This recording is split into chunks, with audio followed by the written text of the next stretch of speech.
Hi. No one is here yet, and that's cool. I'm going to give it like 5 minutes or so and see if anyone is going to be here for the live part of the live stream, and then I'll just start reading. And we'll see how it goes.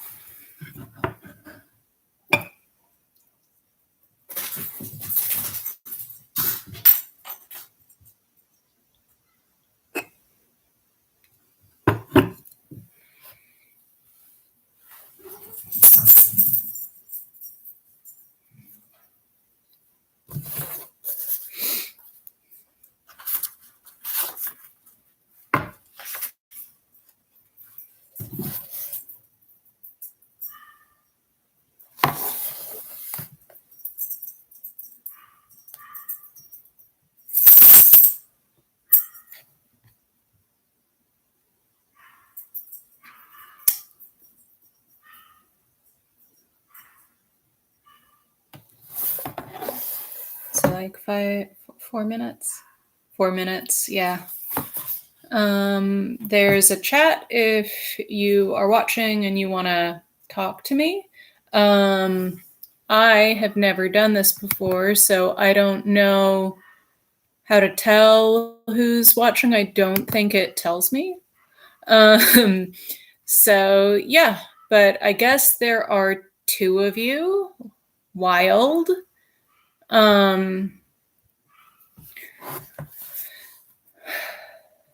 So, I mean, you know me, I'm EL.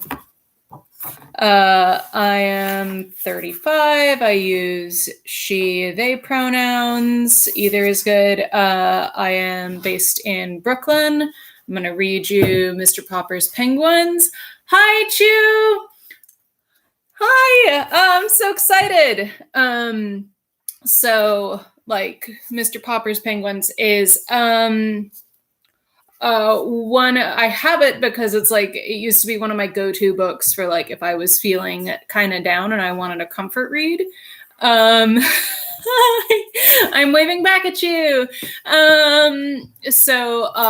It is from 1938. So for warning, it is like very dated, and Mr. Popper is like a very sweet man who definitely reads his history books uncritically and is like very into colonialists.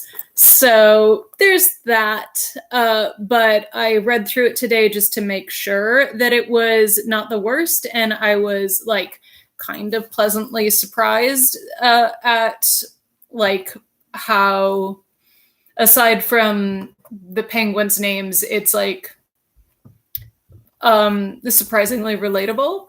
And also its blatant disregard for like penguin biology, which it like openly hand waves. Anyway, so I have been rambling for like 3.5 minutes. And I feel like I'll give it a couple more to get started and also see if matches will get off of the desk and hang out in my lap, maybe, if there's like weird rustlings. That's her. No. Oh. Let's see if she'll join us. Nope.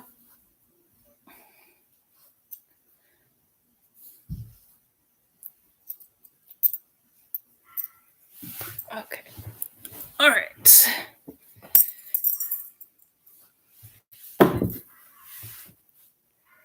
Okay.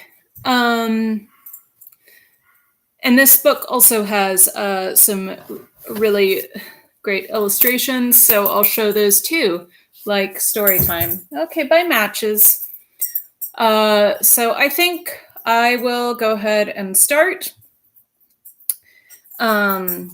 So, Mr. Popper's Penguins by Richard and Florence Atwater. And there's Mr. Popper.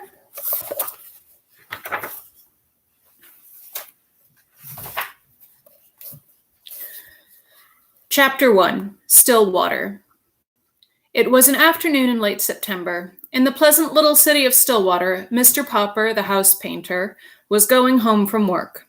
He was carrying his buckets, his ladders, and his boards so that he had rather a hard time moving along. He was spattered here and there with paint and calcimine, and there were bits of wallpaper clinging to his hair and whiskers, for he was a rather untidy man. The children looked up from their play to smile at him as he passed, and the housewives, seeing him, said, "Oh dear, there goes Mr. Popper. I must remember to ask John to have the house painted over in the spring." And there he is.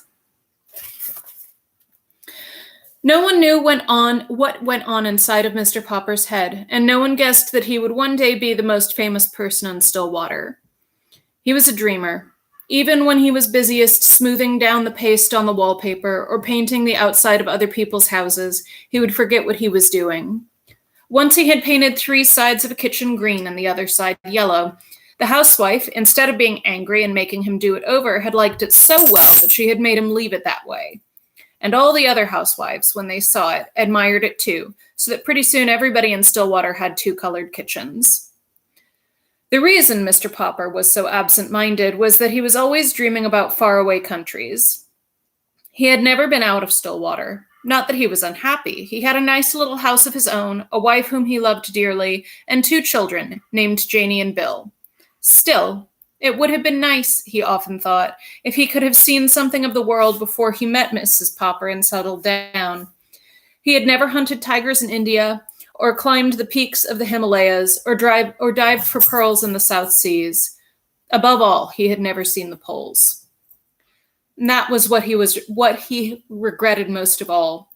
He had never seen those great, shining white expanses of ice and snow. How he wished that he had been a scientist instead of a house painter in Stillwater, so that he might have joined some of the great polar expeditions.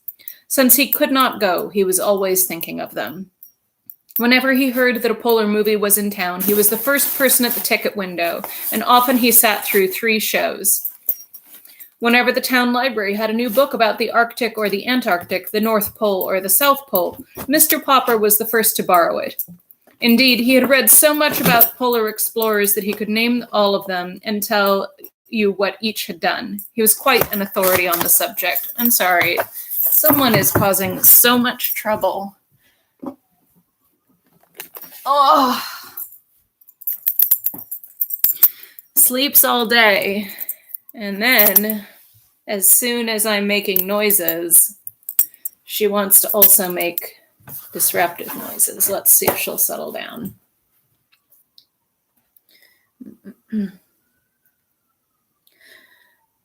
He was quite an authority on the subject. His evenings were the best time of all. Then he could sit down in his little house and read about those cold regions at the top and bottom of the earth.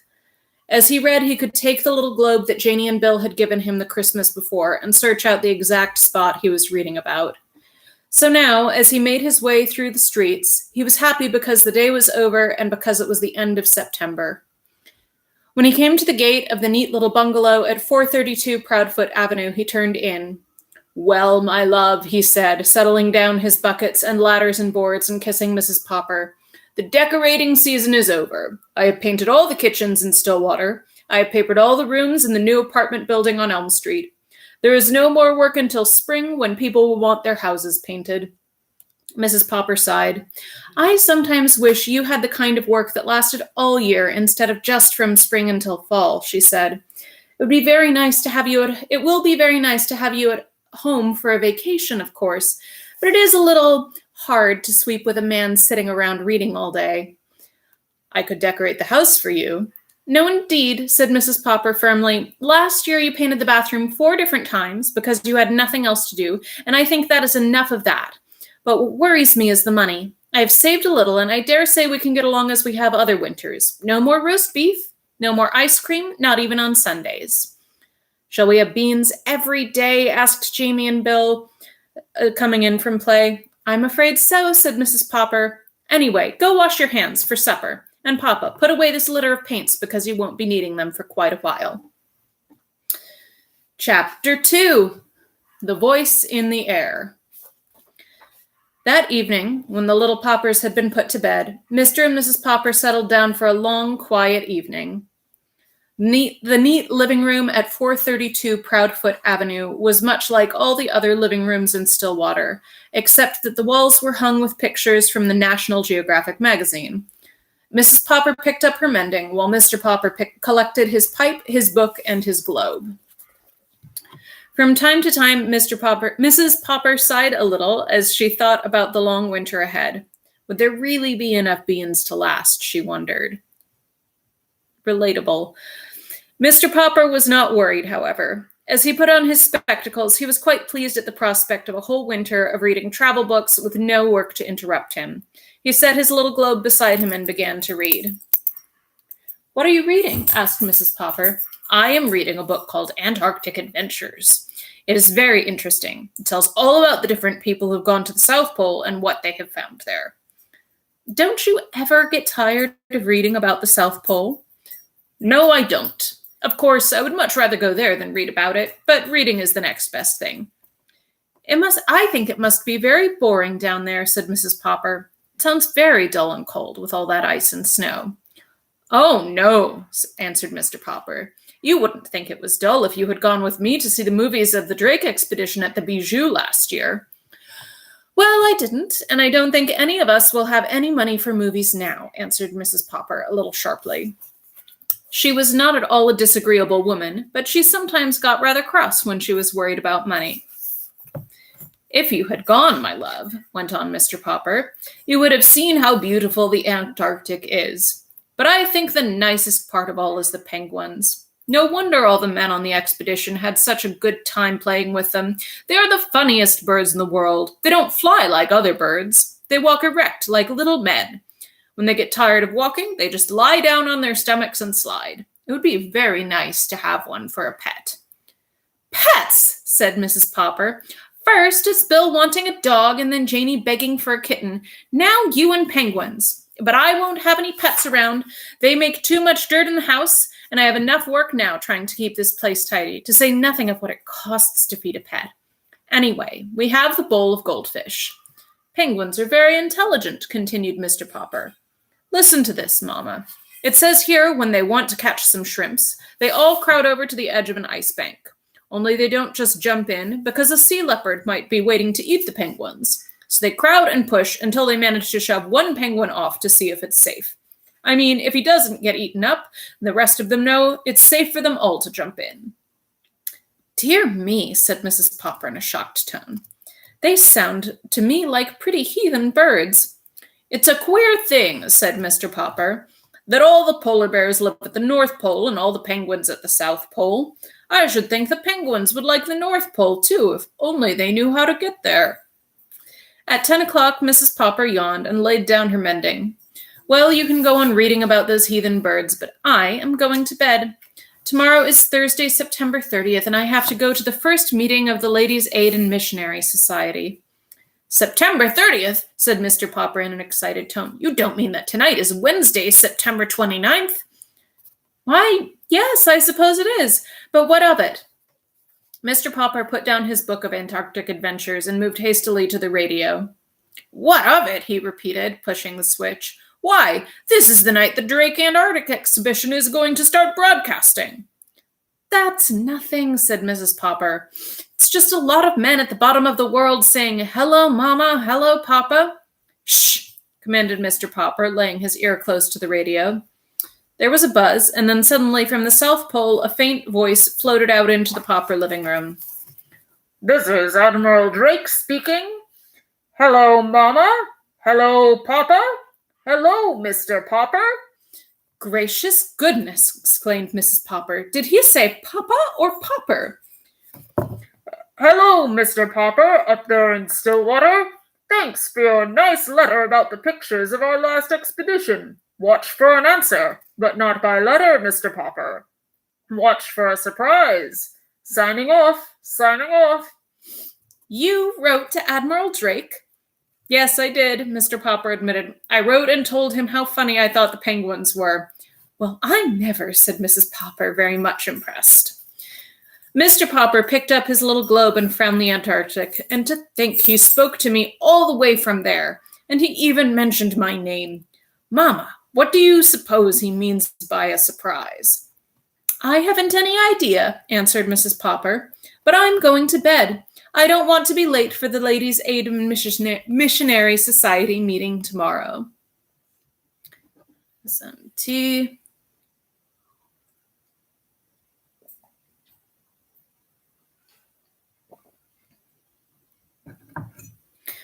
All right, Chapter 3, Out of the Antarctic. What with the excitement of having the great Admiral Drake speak to him over the radio and his curiosity about the Admiral's message to him, Mr. Popper did not sleep very well that night. He did not know how he could possibly wait to find out what the Admiral meant. When morning came, he was almost sorry that he had nowhere to go, no houses to paint, no rooms to paper. It would have helped to pass the time. Would you like the Rivet living room papered over? He asked Mrs. Popper. I have quite a lot of paper number 88 left over from the mayor's house. I would not, said Mrs. Popper firmly. The paper on now is plenty good enough. I am going to the first meeting of the Ladies' Aid and Missionary Society today, and I don't want any mess around to clean up when I get home. Very well, my love, said Mr. Popper meekly, and he settled down with his pipe, his globe, and his book of Antarctic adventures. But somehow, as he read today, he could not keep his mind on the printed words. His thoughts kept straying away to Admiral Drake. What could he have meant by a surprise for Mr. Popper? Fortunately, for his peace of mind, he did not have so very long to wait. That afternoon, while Mrs. Popper was still away at her meeting, and Janie and Bill had not yet come home from school, there was a loud ring at the front door. I suppose it is just the postman. I won't bother to answer it, he said to himself. The bell rang again, a little louder this time. Grumbling to himself, Mr. Popper went to the door. It was not the postman who stood there. It was an expressman with the largest box Mr. Popper had ever seen. Party by the name of Popper live here? That's me. Well, here's a package that's come air express all the way from Antarctica. Some journey, I'd say. Mr. Popper signed the receipt and examined the box. It was covered all over with markings. Unpack at once, said one. Keep cool, said another. He noticed that the box was punched here and there with air holes. You can imagine that once he had the box inside the house, Mr. Popper lost no time in getting the screwdriver, for by this time, of course, he had guessed that it was the surprise from Admiral Drake. He had succeeded in removing the outer boards and part of the packing, which was a thin layer of dry ice, when from the depths of the packing case, he suddenly heard a faint "ark." His heart stood still. Surely he had heard that sound before at the Drake expedition movies. His hands were trembling so that he could scarcely lift off the last of the wrappings.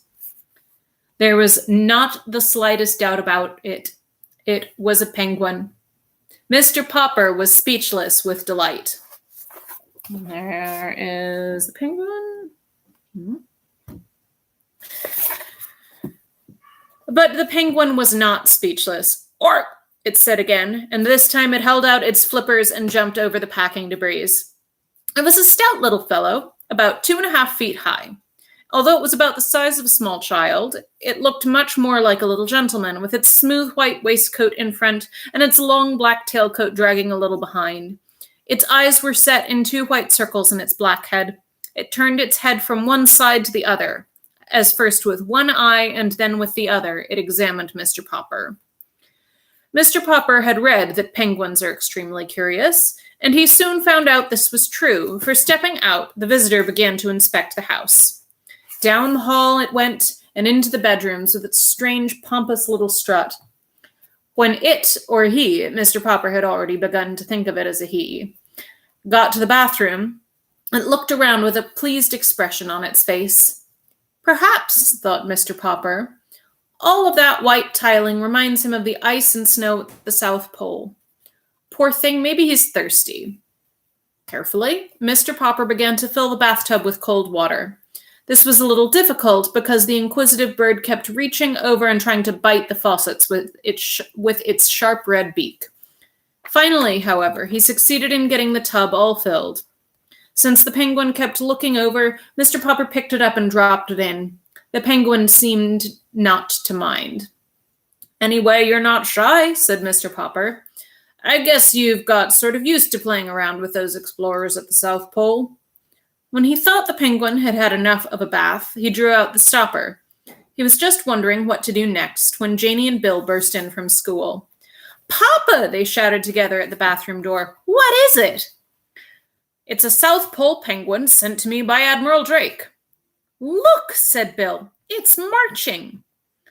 The delighted penguin was indeed marching. With the little pleased nods of his handsome black head, he was parading up and down the inside of the bathtub. Sometimes he seemed to be counting the steps it took. 6 steps for the length, 2 steps for the width, 6 steps for the length again, and 2 more for the width. For such a big bird, he takes awfully small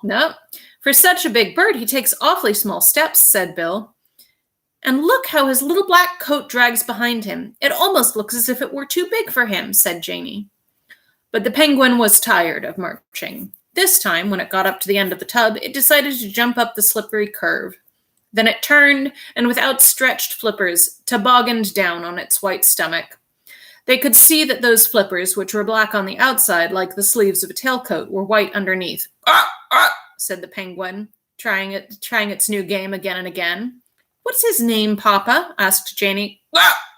Said the penguin, sliding down once more on his glossy white stomach. "Sounds something like Cook," said Mr. Popper. "Why, that's it, of course. We'll call him Cook. Captain Cook." Chapter 4. Captain Cook. "Call who, Captain Cook?" asked Mrs. Popper, who had come in so quietly that none of them had heard her. "Why, the penguin," said Mr. Popper. "I was just saying," he went on, as Mrs. Popper sat down on the floor to recover from her surprise, "that we'd name him after Captain Cook. He was a famous English explorer who lived about the time of the American Revolution. He sailed all over where no one had ever been before. He didn't actually get to the South Pole, of course, but he made a lot of important scientific discoveries about the Antarctic regions. He was a brave man and a kind leader. So I think Captain Cook would be a very suitable name for our penguin here." Captain Cook also got killed because he tried to kidnap a Hawaiian chief because stupid colonialist reasons. So, "Well, I never," said Mrs. Popper. "Ark," said Captain Cook, suddenly getting lively again. With a flap of his flippers, he jumped from the tub to the washstand and stood there for a minute surveying the floor. Then he jumped down, walked over to Mrs. Popper, and began to peck her ankle. "Stop him, Papa!" screamed Mrs. Popper, retreating into the hallway with Captain Cook after her and Mr. Popper and the children following. In the living room, she paused. So did Captain Cook, for he was delighted with the room. Now, a penguin may look very strange in a living room, but a living room looks very strange to a penguin. Even Mrs. Popper had to smile as they watched Captain Cook with the light of curiosity in his excited circular eyes and his black tailcoat dragging pompously behind his little pinkish feet, strut from one upholstered chair to another, pecking at each to see what it was made of. Then he turned suddenly and marched out to the kitchen. "Maybe he's hungry," said Janey. Captain Cook immediately marched up to the refrigerator. "Ark!" he inquired, turning to slant his head wisely at Mrs. Popper and looking at her pleadingly with his right eye. "He certainly is cute," she said. "I guess I'll have to forgive him for biting my ankle. He probably only did it out of curiosity. Anyway, he's a nice, clean-looking bird." "Ark!" repeated the penguin, nibbling at the metal handle of the refrigerator door with his upstretched beak. Mr. Popper opened the door for him, and Captain Cook stood very high and leaned his sleek black head back so that he could see inside. Now that Mr. Popper's work was over for the winter, the icebox was not quite so full as usual, but the penguin did not know that. "What do you suppose he likes to eat?" asked Mrs. Popper. "Let's see," said Mr. Popper as he removed all the food and set it on the kitchen table. "Now then, Captain Cook, take a look." The penguin jumped up onto a chair and from there onto the edge of the table, flapping his flippers again to recover his balance. Then he walked solemnly around the table and between the dishes of food, inspecting everything with the greatest interest, though he touched nothing. Finally, he stood there, very erect, raised his beak to the ceiling, and made a loud, almost purring sound.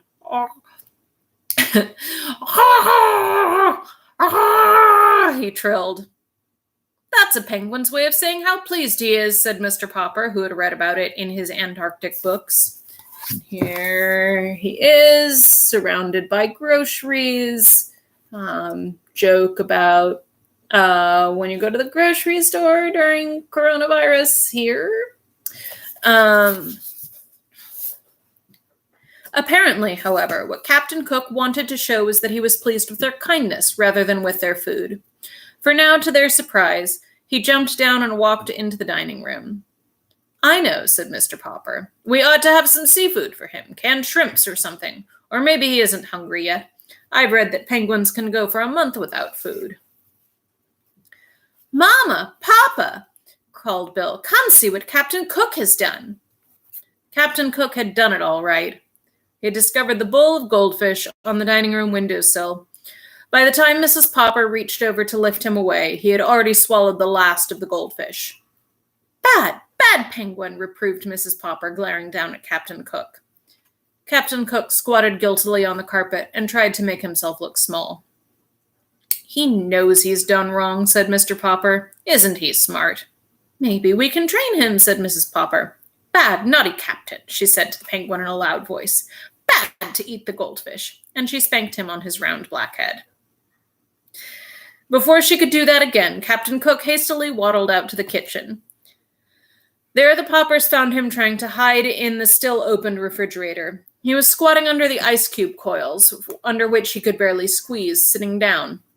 His round, white-circled eyes looked out at them mysteriously from the dimness of the inside of the box. "I think that's about the right temperature for him at that," said Mr. Popper. "We could let him sleep in there at night." "But where will I put the food?" asked Mrs. Popper. "Oh, I guess we can get another icebox for the food," said Mr. Popper. "Look," said Janie, "he's gone to sleep." Mr. Popper turned the cold control switch to its coldest so that Captain Cook could sleep more comfortably. Then he left the door ajar so that the penguin would have plenty of fresh air to breathe. "Tomorrow, I will have the icebox service department send a man out to bore some holes in the door for air," he said.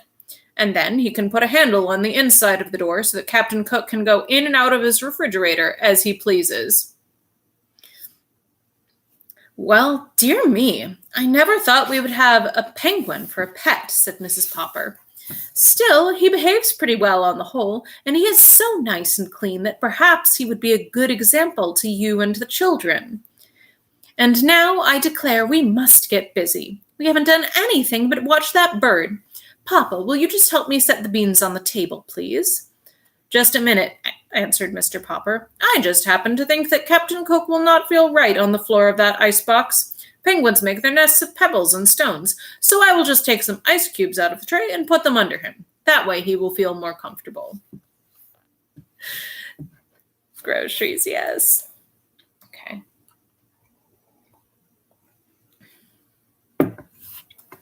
Chapter 5. Troubles with a Penguin.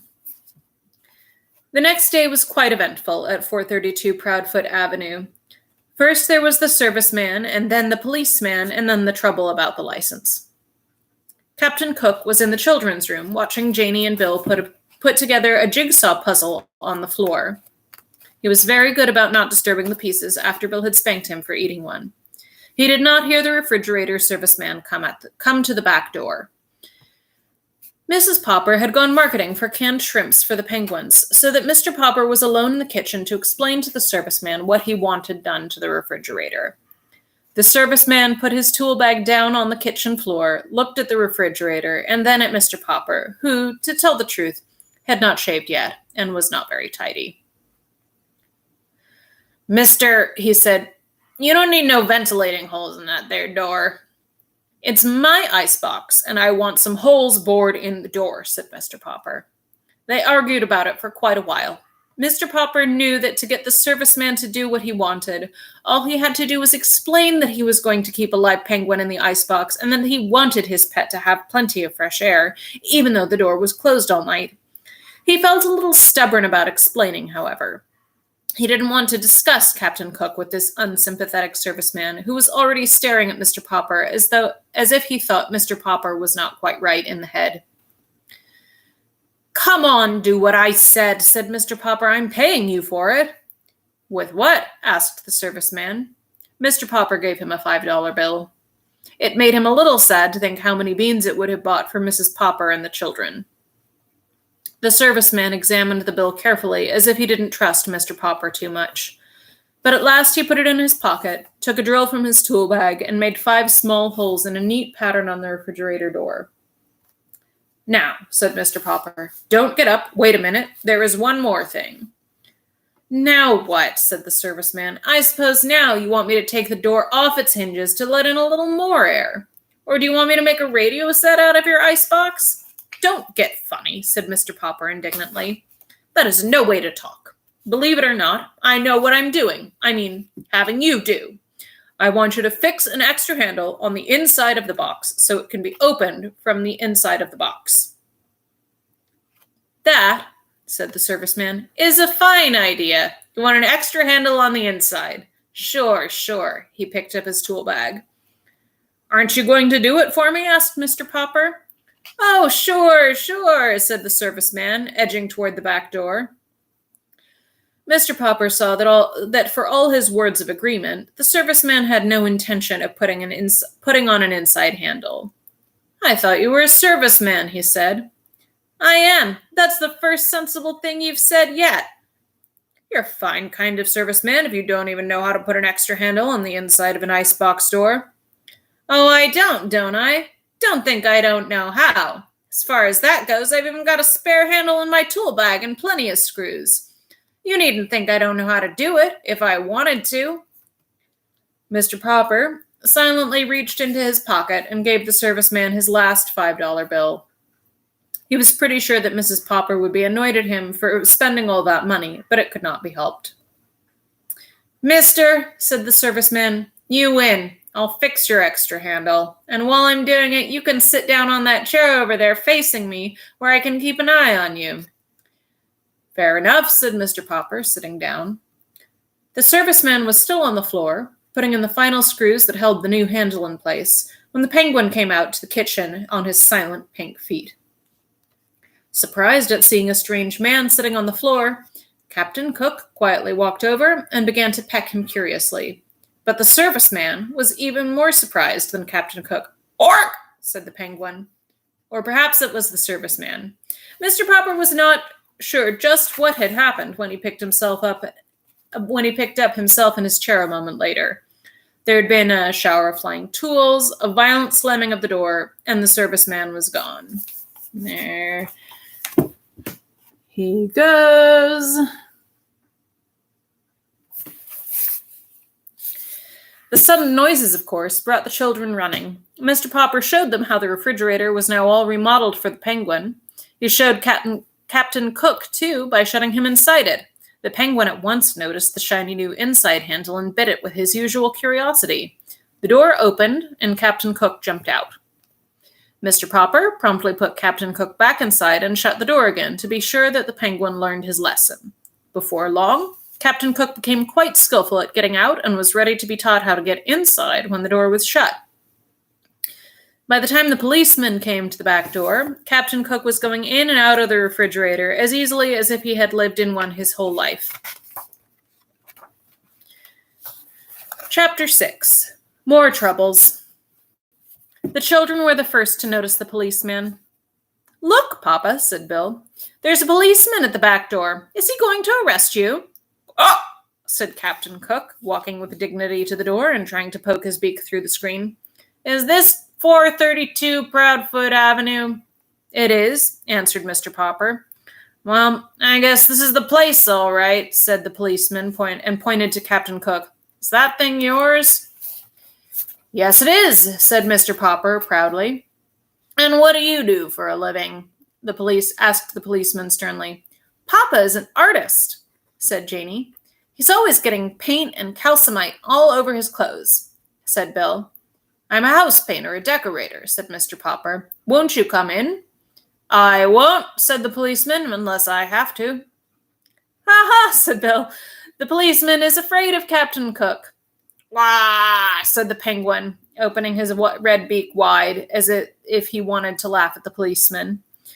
Can it talk? Asked the policeman. What is it, a giant parrot? It's a penguin, said Janey. We keep it for a pet. Well, if it's only a bird, said the policeman, lifting his cap to scratch his head in a puzzled sort of way. From the way that fellow with a tool bag yelled at me outside, I thought there was a lion loose in here. Mama says Papa's hair looks like a lion's sometimes, said Bill. Keep still, Bill, said Janey. The policeman doesn't care how Papa's hair looks. The policeman now scratched his chin. If it's only a bird, I suppose it will be okay if you keep him in a cage. We keep him in the icebox, said Bill.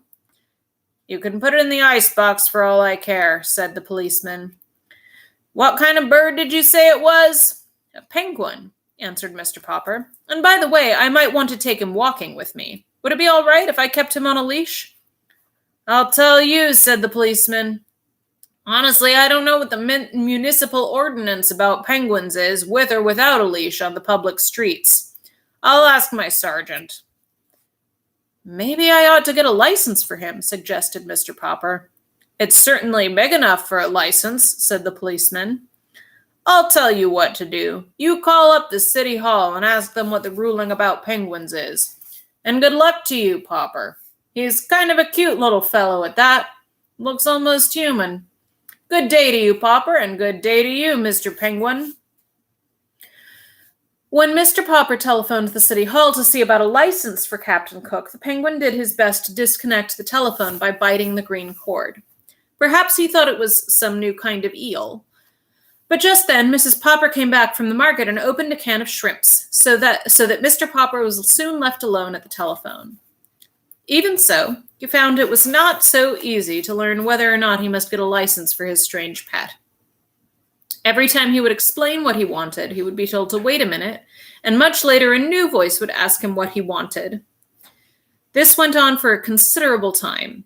At last, a new voice seemed to take a little interest in the case. Pleased with this friendly voice, Mr. Popper began again to tell about Captain Cook. Is he an army captain, a police captain, or a navy captain? He is not, said Mr. Popper. He is a penguin. Will you repeat that, please, sir? Said the voice. Mr. Popper repeated it. The voice suggested that perhaps he had better spell it. Penguin, said Mr. Popper. Penguin. Oh, said the voice. You mean that Captain Cook's first name is Benjamin? Not Benjamin. Penguin. It's a bird, said Mr. Popper. Do you mean, said the phone in his ear, that Captain Cook wishes a license to shoot birds? I am sorry, the bird hunting season does not open until November. And please try to speak a little more distinctly, Mr. Topper, did you say your name is? My name is Popper, not Topper, shouted Mr. Popper. Yes, Mr. Potter. Now I can hear you quite clearly. Then listen, roared Mr. Popper, now completely outraged. If you folks at City Hall don't even know what penguins are, I guess you haven't got any rules saying they have to be licensed. I will do without a license for Captain Cook. Just a minute, Mr. Popwell.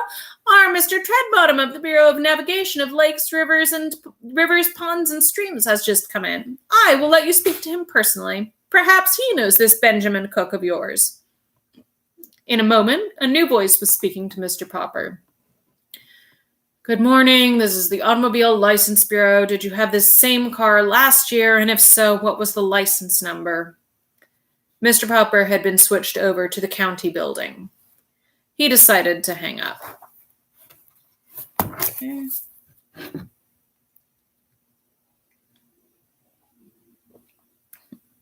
Chapter 7. Captain Cook builds a nest.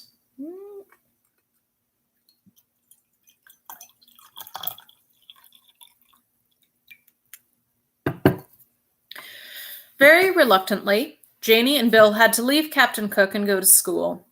Mrs. Popper was busy in the kitchen, rather belatedly doing the breakfast dishes, and while she dimly realized the penguin was going in and out of the refrigerator pretty frequently, she thought nothing of it at first.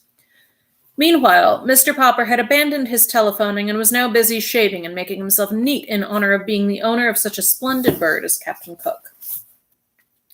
But the penguin, though thus neglected for the moment, was by no means idle. With the unusual excitement, and having to go to the market earlier than usual, Mrs. Popper had not yet got around to straightening the house.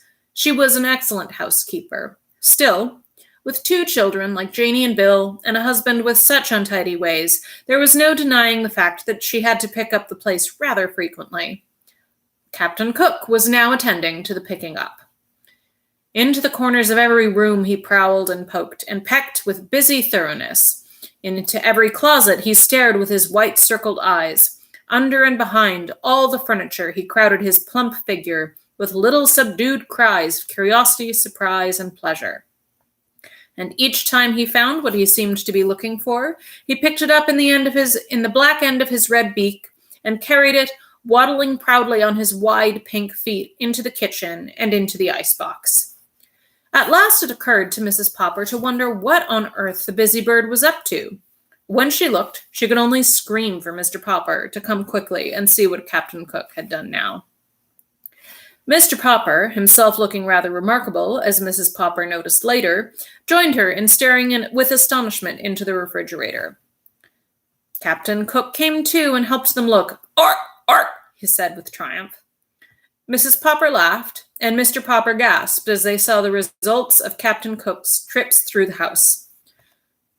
2 spools of thread, 1 white chess bishop, and 6 parts of a jigsaw puzzle, a teaspoon and a closed box of safety matches, a radish, 2 pennies, a nickel, and a golf ball, 2 pencil stubs, 1 bent playing card, and a small ashtray, 5 hairpins, an olive, 2 dominoes and a sock, a nail file, 4 buttons of various sizes, a telephone slug, 7 marbles, and a tiny doll's chair, 5 checker pieces, a bit of graham cracker, a Parcheesi cup, and an eraser, a door key, a button hook, and a crumpled piece of tinfoil, half of a very old lemon, the head of a china doll, Mr. Popper's pipe, and a ginger ale cap, an ink bottle cork, 2 screws, and a belt buckle, 6 beads from a child's necklace, 5 building blocks, a darning egg, a bone, a small harmonica, and a partly consumed lollipop, 2 toothpaste lids, and a small red notebook.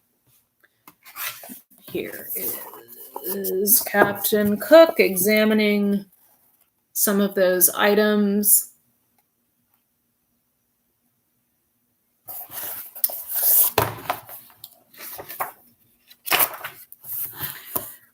"I guess this is what you call the rookery," said Mr. Popper, "only he couldn't find any stones to build his nest with." "Well," said Mrs. Popper, "those penguins may have heathen ways at the South Pole, but I declare I think this one is going to be quite a help around the house." "Ark!" said Captain Cook, and strutting into the living room, he knocked over the best lamp.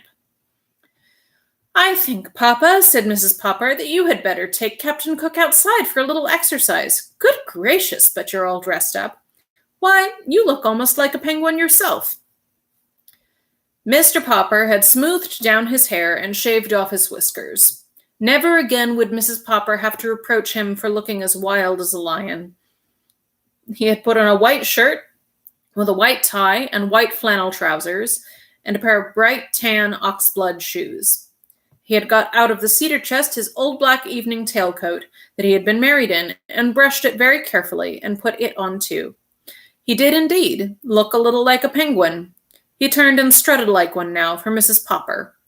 But he did not forget his duty to Captain Cook.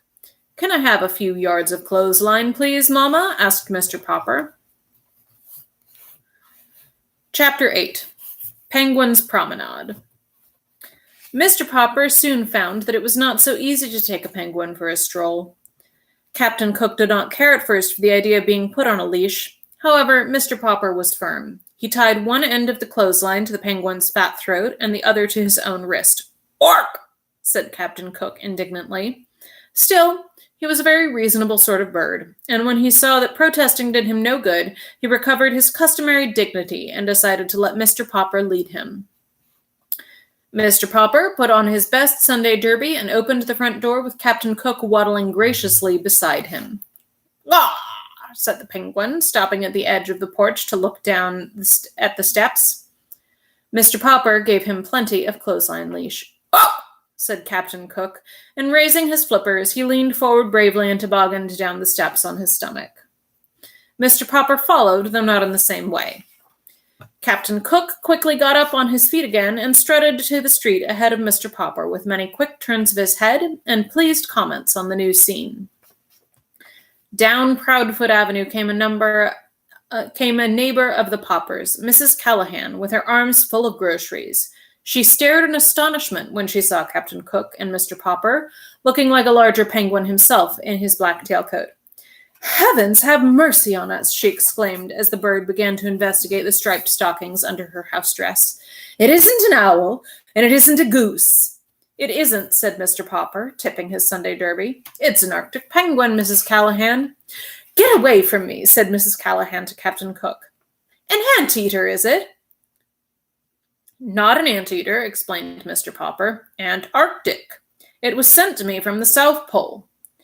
"Take your South Pole goose away from me at once," said Mrs. Callahan. Mr. Popper pulled obediently on the clothesline while Captain Cook took a parting peck at Mrs. Callahan's striped stockings. "Heavens preserve us," said Mrs. Callahan. "I must stop in and see Mrs. Popper at once. I would never have believed it. I will be going now." "So will I," said Mr. Popper as Captain Cook dragged him off down the street.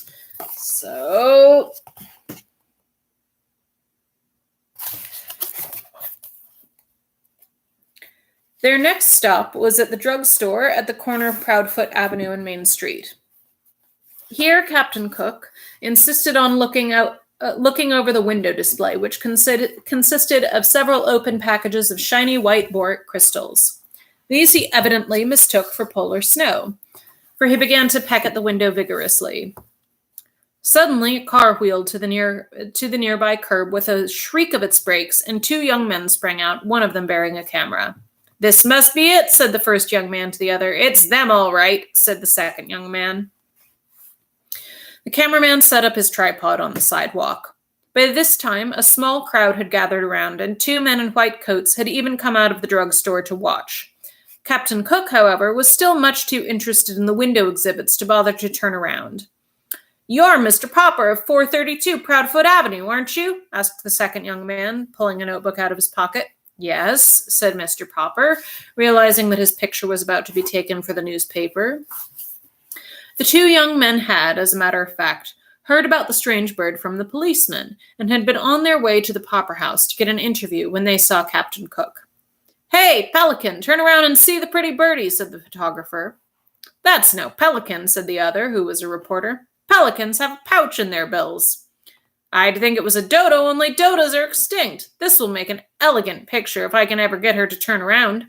"It's a penguin," said Mr. Popper proudly. "Its name is Captain Cook."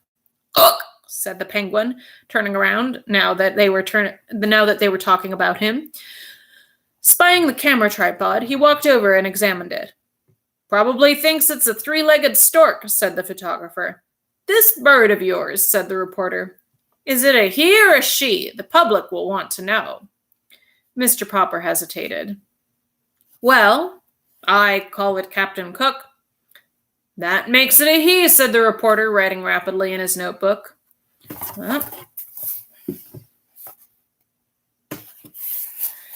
Still curious, Captain Cook started walking round and round the tripod till the clothesline, the penguin, Mr. Popper, and the tripod were all tangled up. At the advice of one of the bystanders, the tangle was finally straightened out by Mr. Popper's walking around the tripod 3 times in the opposite direction. At last, Captain Cook, standing still beside Mr. Popper, consented to pose. Mr. Popper straightened his tie, and the cameraman snapped the picture. Captain Cook closed his eyes, and this was the way his picture appeared in all the newspapers. "One last question," said the reporter. "Where did you get your strange pet?" "From Admiral Drake, the South Pole explorer." He sent him to me for a present." "Yeah," said the reporter. "Anyway, it's a good story." The two young men jumped in their car. Mr. Popper and Captain Cook continued their walk, with quite a crowd following and asking questions. The crowd was getting so thick that, in order to escape, Mr. Popper led Captain Cook into a barber shop. The man who kept the barber shop had, up to this time, been a very good friend of Mr. Popper's.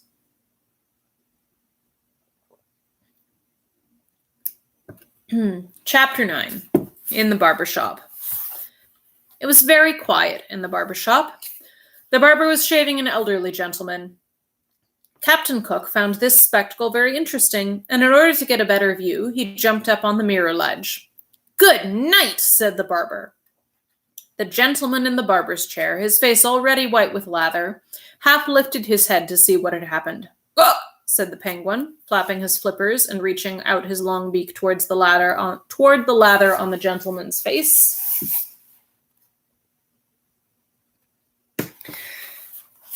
With a yell and a leap, the gentleman rose from his reclining position, left the barber's chair, and fled into the street, not even stopping for his coat and hat. "Ah!" said Captain.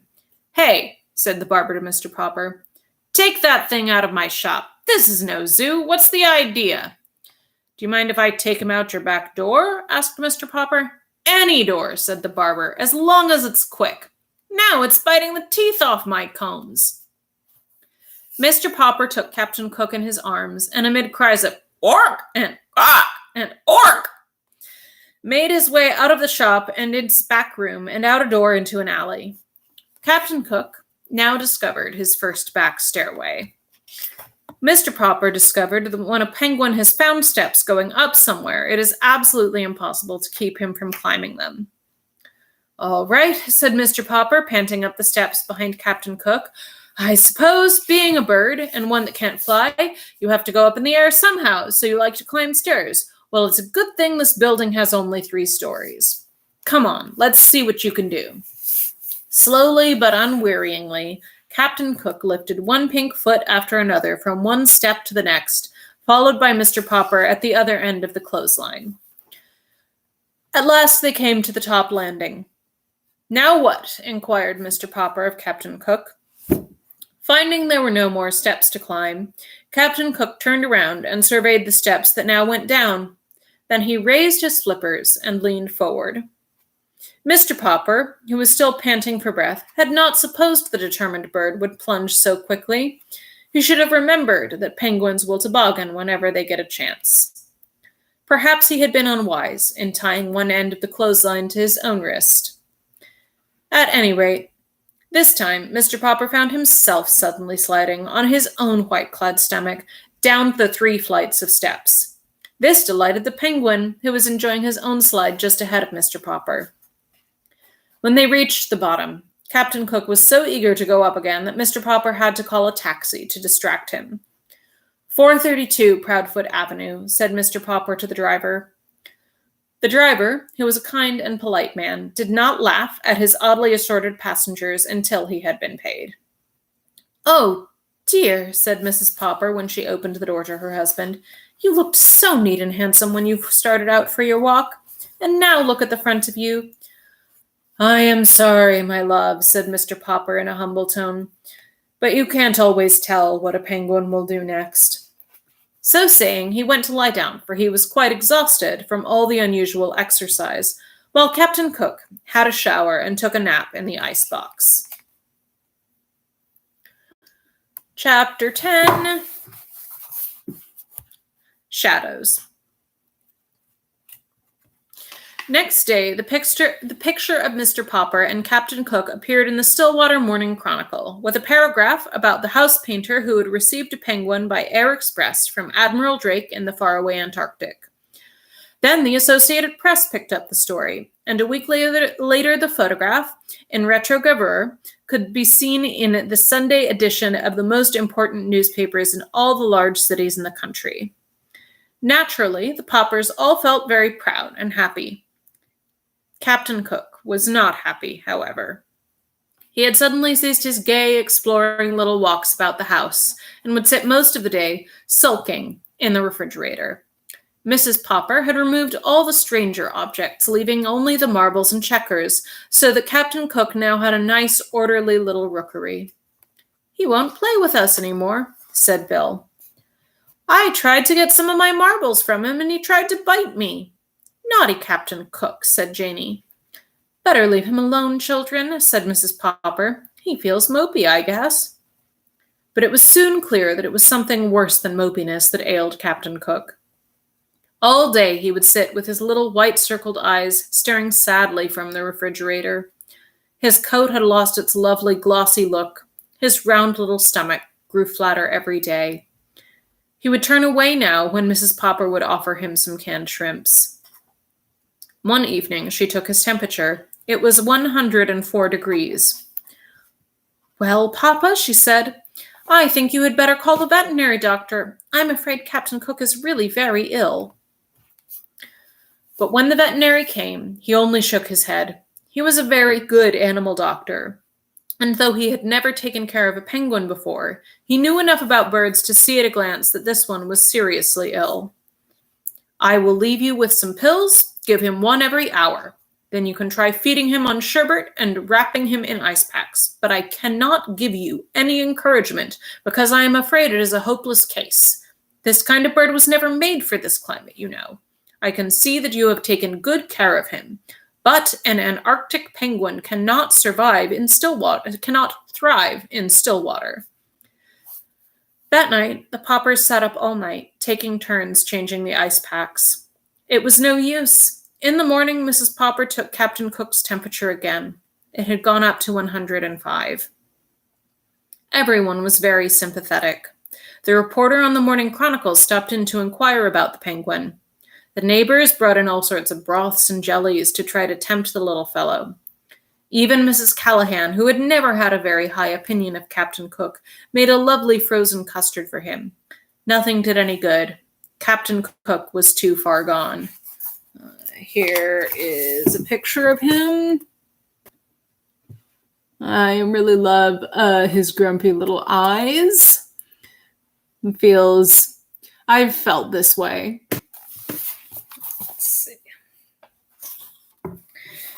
He slept all day now in a heavy stupor, and everyone was saying that the end was not far away. All the Poppers had grown terribly fond of the funny, solemn little chap, and Mr. Popper's heart was frozen with terror. It seemed to him that his life would be very empty if Captain Cook went away. Surely someone would know what to do for a sick penguin. He wished there was some way of asking advice of Admiral Drake, all the way down in the South Pole. But there was not time. In his despair, Mr. Popper had an idea. A letter had brought him his pet. He sat down and wrote another letter.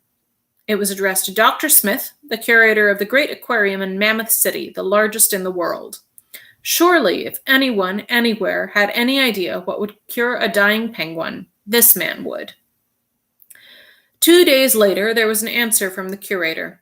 "Unfortunately," he wrote, "it is not easy to cure a sick penguin. Perhaps you do not know that we too have, in our aquarium at Mammoth City, a penguin from the Antarctic. It is failing rapidly in spite of everything we have done for it. I have wondered lately whether it is not suffering from loneliness. Perhaps that is what ails your Captain Cook. I am, therefore, shipping you under separate cover our penguin. You may keep her. There is just a chance that the birds may get on better together." And that is how Greta came to live at 432 Proudfoot Avenue. Chapter 11. Greta. So Captain Cook did not die, after all.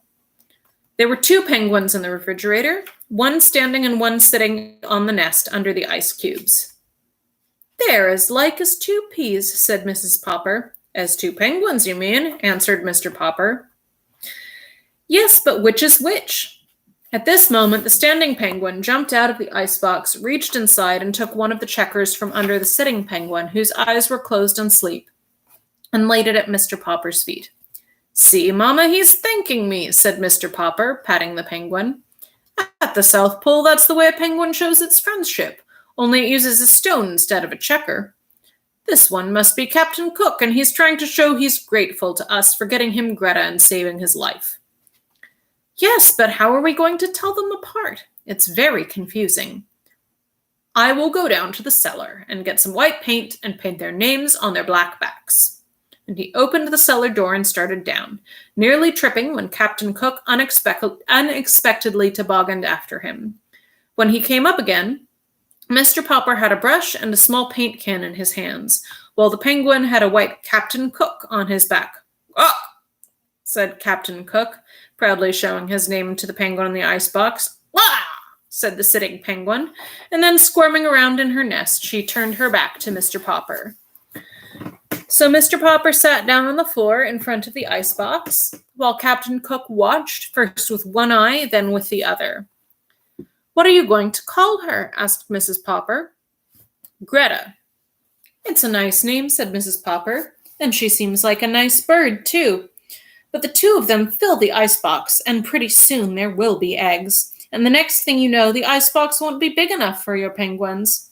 Besides, you haven't done a thing about how I'm going to keep the food cold." "I will, my love," promised Mr. Popper. "It is already pretty cold for the middle of October, and it will soon be cold enough outside for Captain Cook and Greta." "Yes," said Mrs. Popper, "but if you keep them outside the house, they might run away." "Mamma," said Mr. Popper, "you put your food back in the icebox tonight, and we will just keep Greta and Captain Cook in the house. Captain Cook can help me move the nest into the other room. Then I will open all the windows and leave them open, and the penguins will be comfortable." "They'll be comfortable all right," said Mrs. Popper. "But what about us?" "We can wear our winter overcoats and hats in the house," said Mr. Popper, as he got up to go around and open all the windows. "It certainly is colder," said Mrs. Popper, sneezing. Over the next few days were even colder, but the Poppers soon got used to sitting around in their overcoats. Greta and Captain Cook always occupied the chairs nearest the open windows. One night, quite early in November, there was a blizzard, and when the Poppers got up in the morning, there were large drifts of snow all over the house. Mrs. Popper wanted to get her broom and have Mr. Popper bring his snow shovel to clear away the drifts, but the penguins were having so much fun in the snow that Mr. Popper insisted it should be left where it was. In fact, he went so far as to bring an old garden hose up from the basement and sprinkle all the floors that night until the water was an inch deep. By the next morning, all the Popper floors were covered in smooth ice, with snow drifts around the edges near the open windows. Both Greta and Captain Cook were tremendously pleased with all that ice. They would go up on the snowdrift at one end of the living room and run down one behind the other onto the ice until they were running too fast to keep their balance. Then they would flop on their stomachs and toboggan across the slippery ice. This amused Bill and Janie so much that they tried it too on the stomachs of their overcoats. This, in turn, pleased the penguins greatly. Then Mr. Popper moved all the furniture in the living room to one side so that the penguins and the children would have plenty of room for real sliding. It was a little hard at first to move the furniture because the feet of the chairs had frozen into the ice.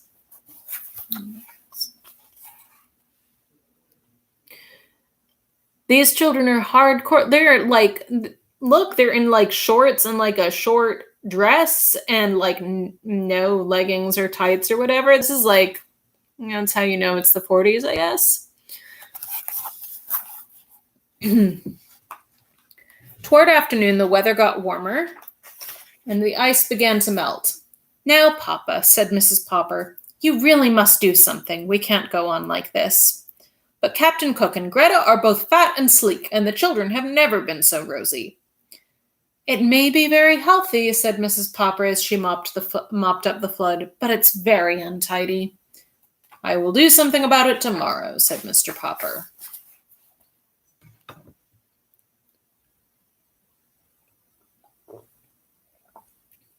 All right. Chapter 12. More Mouths to Feed. So the next day, Mr. Popper called an engineer and had a large freezing plant installed in the cellar and took Captain Cook and Greta down there to live. Then he had the furnace taken out and moved upstairs into the living room. It looked very odd there, but As Mrs. Popper said, it was a relief at least to not have to wear their overcoats in all the time. Mr. Popper was quite worried when he found that all these changes were going to be very expensive. The refrigerating engineer was worried too when he found out that Mr. Popper had practically no money. However, Mr. Popper promised to pay as soon as he could, and the man let him have everything on credit. It was a good thing that Mr. Popper got the penguins moved when he did, because Mrs. Popper had been right about the eggs.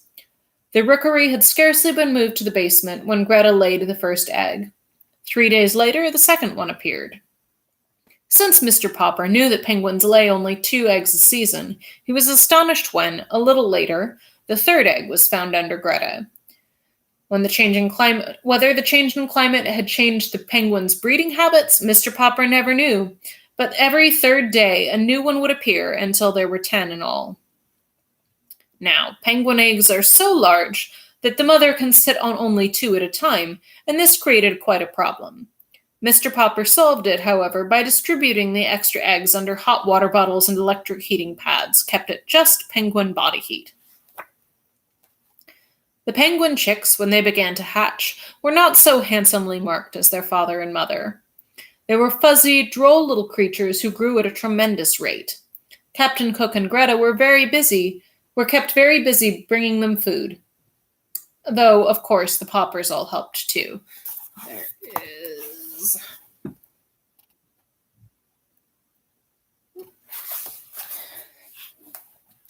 Mr. Popper, who had always been such a great reader, had no difficulty in thinking of names for the penguin children.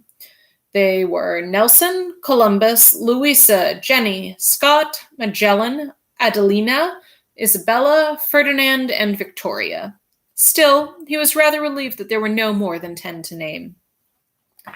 Mrs. Popper, too, thought that this was about enough penguins for anybody, though they really did not make much difference in her housework, as long as Mr. Popper and the children remembered to close the cellar door in the kitchen. The penguins all loved to climb the stairs that led up to the kitchen and never knew when to stop unless they found the kitchen door closed.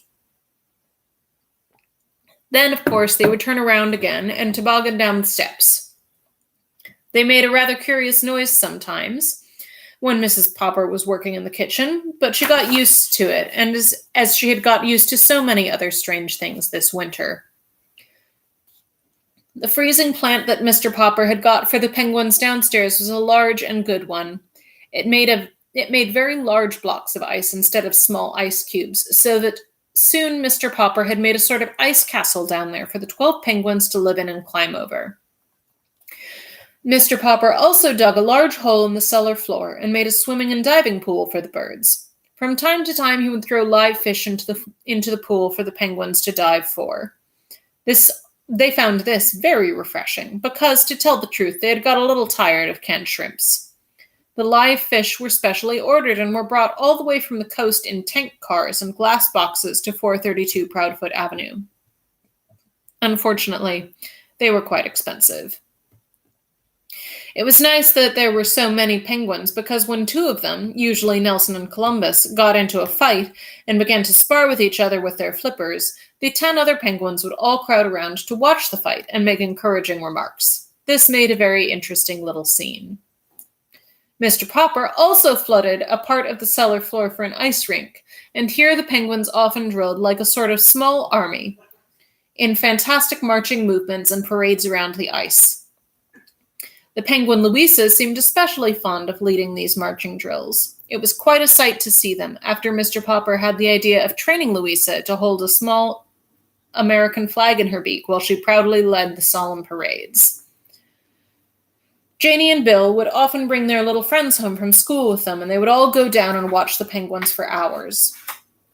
At night, instead of sitting and reading and smoking his pipe in the living room as he had done before, Mr. Popper would put on his overcoat and take his things downstairs. There he would sit and read, with his mittens on, looking up from time to time to see what his pets were doing. He often thought about the cold, distant regions in which the little creatures really belonged. Often, too, he thought how different his life had been before the penguins had come to keep him occupied.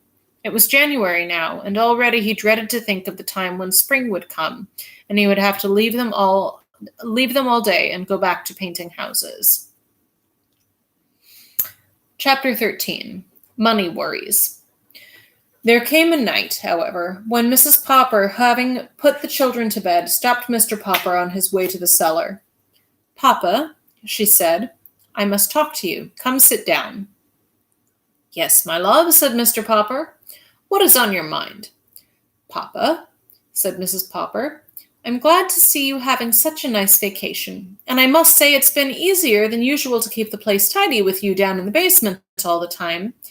But, Papa, what are we to do for money?" "What is the trouble?" asked Mr. Popper. "Well, of course, the penguins have to eat, but have you any idea what the bills for all those live fish are? I'm sure I don't know how we're ever going to pay for them. And the engineer who put in the basement freezing plant keeps ringing the doorbell and asking for his money." "Is our money all gone?" asked Mr. Popper quietly. "Practically all. Of course, when it is all gone, maybe we could eat the 12 penguins for a while." "Oh, no, Mamma," said Mr. Popper. "You don't mean that." "Well, I suppose I don't. I don't suppose I really could enjoy eating them, especially Greta and Isabella," said Mrs. Popper. "It would break the children's hearts, too," said Mr. Popper. He sat there thoughtfully for quite a while. "I have an idea, Mamma," he said at last. "Maybe we could sell them to somebody, and then we would have a little money to live on," said Mrs. Popper. "No," said Mr. Popper. "I have a better idea. We will keep the penguins. Mamma, have you heard of trained seals acting in theaters?" "Of course I have heard of trained seals," answered Mrs. Popper. "I even saw some once. They balanced balls on the ends of their noses." "Very well, then," said Mr. Popper. "If there can be trained dogs and trained seals, why can't there be trained penguins? Perhaps you are right, Papa." "Of course I am right, and you can help me train the penguins." The next day, they had the piano moved down into the basement at one end of the ice rink. Mrs. Popper had not played the piano since she had married Mr. Popper, but with a little practice, she soon began to remember some of the pieces she had forgotten. "What these penguins like to do most," said Mr. Popper, "is to drill like an army, to watch Nelson and Columbus get in a fight with each other, and to climb up steps and toboggan down.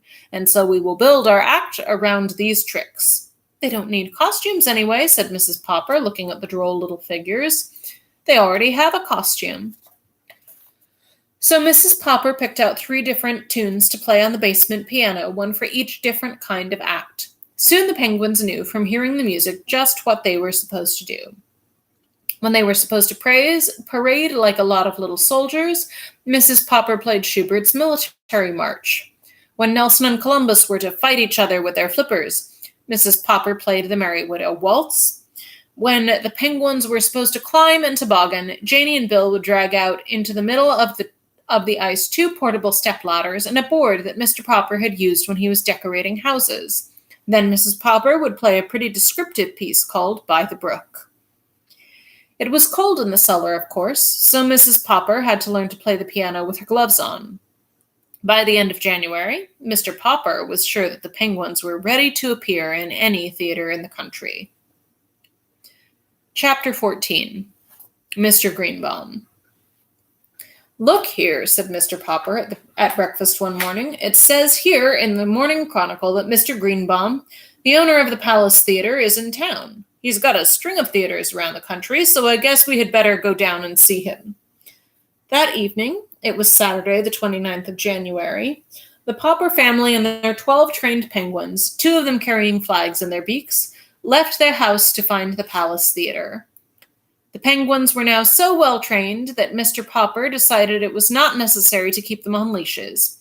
Indeed, they walked to the bus line very nicely in the following line of march: Mr. Popper, Greta and Captain Cook, Columbus and Victoria, Mrs. Popper, Nelson and Jenny, Magellan and Adelina, Bill Popper and Janie Popper, Scott and Isabella, Ferdinand and Louisa. And here they all are. Parade, parade.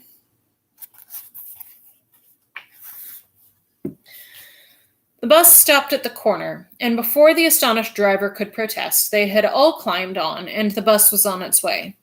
"Do I pay half for the Do I pay half fare for the birds, or do they go for free? Asked Mr. Popper. Janie goes half fare, but I'm 10, said Bill. Hush, said Mrs. Popper, and as she and the children found their seats. The penguins followed in an orderly fashion. Say, mister, said the driver, where do you think you're going with that exhibit? Downtown, said Mr. Popper. Here, let's call it 50 cents and let it go at that. To tell you the truth, I lost count when they went past me, said the driver. It's a trained penguin act, explained Mr. Popper. Are they really birds? Asked the driver. Oh, yes, said Mr. Popper. I'm just taking them down to the palace to interview Mr. Greenbaum, the big theater owner. Well, if I hear any complaints, they go off at the next corner, said the driver.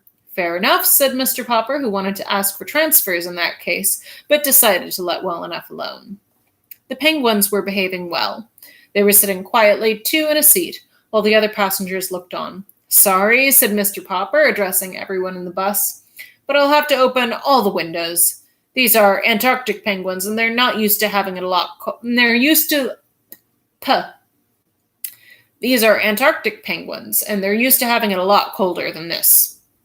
It took Mr. Popper quite a while to open the windows, which were stuck fast. When he had succeeded, there were plenty of remarks from the other passengers. Many of them began to complain to the driver, who told Mr. Popper to take his birds off the bus. He had to repeat this several times. Finally, he refused to take the bus any farther until Mr. Popper got off. By this time, however, the bus had got so far downtown that none of them minded having to get out into the street. Only a block ahead of them shone the lights of the Palace Theater. Hello, said the theater manager as the Poppers and the penguins trooped past him. Sure, Mr. Greenbaum's here in my office. You know, I've heard about these birds of yours, but I didn't really believe it. Mr. Greenbaum, meet the Popper penguins. I'll be leaving you. I've got to go backstage. The penguins, now standing politely in 2 rows of 6 each, looked curiously at Mr. Greenbaum. Their 24 white-circled eyes were very solemn. All you people crowding around the door, go back where you belong, said Mr. Greenbaum. This is a private conference. Then he got up and shut the door. The Poppers sat down while Mr. Greenbaum walked up and down the double row of penguins, looking them over. It looks like an act, he said. Oh, it's an act, all right, said Mr. Popper. It's Popper's Performing Penguins, first time on any stage, direct from the South Pole.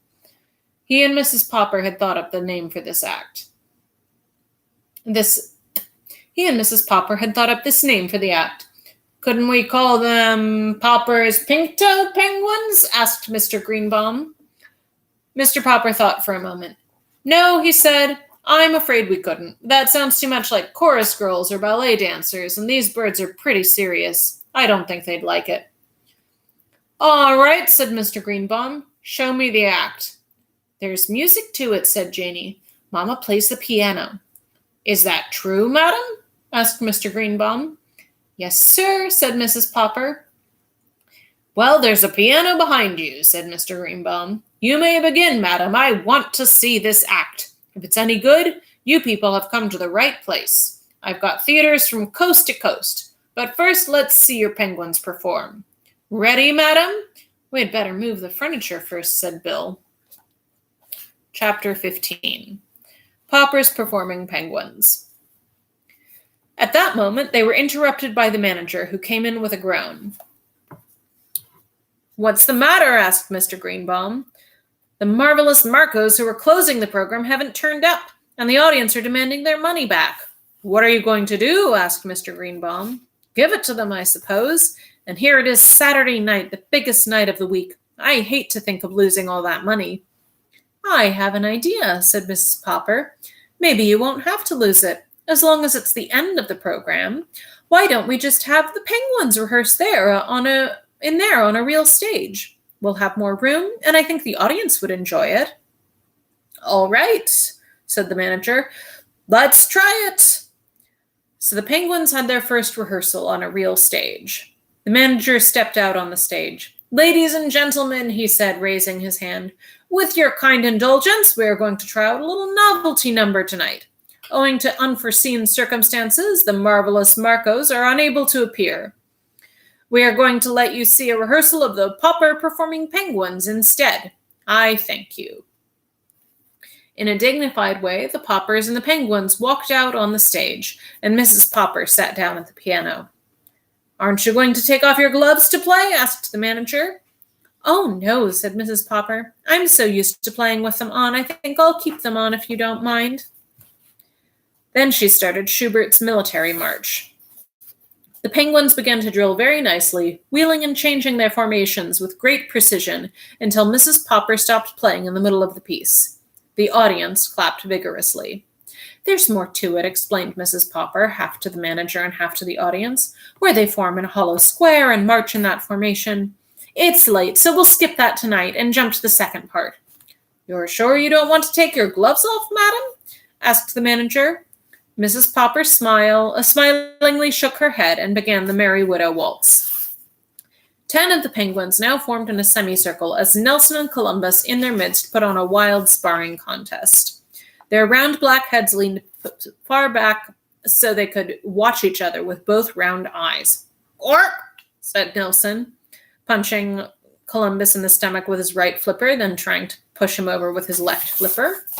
"Here the girls are fighting."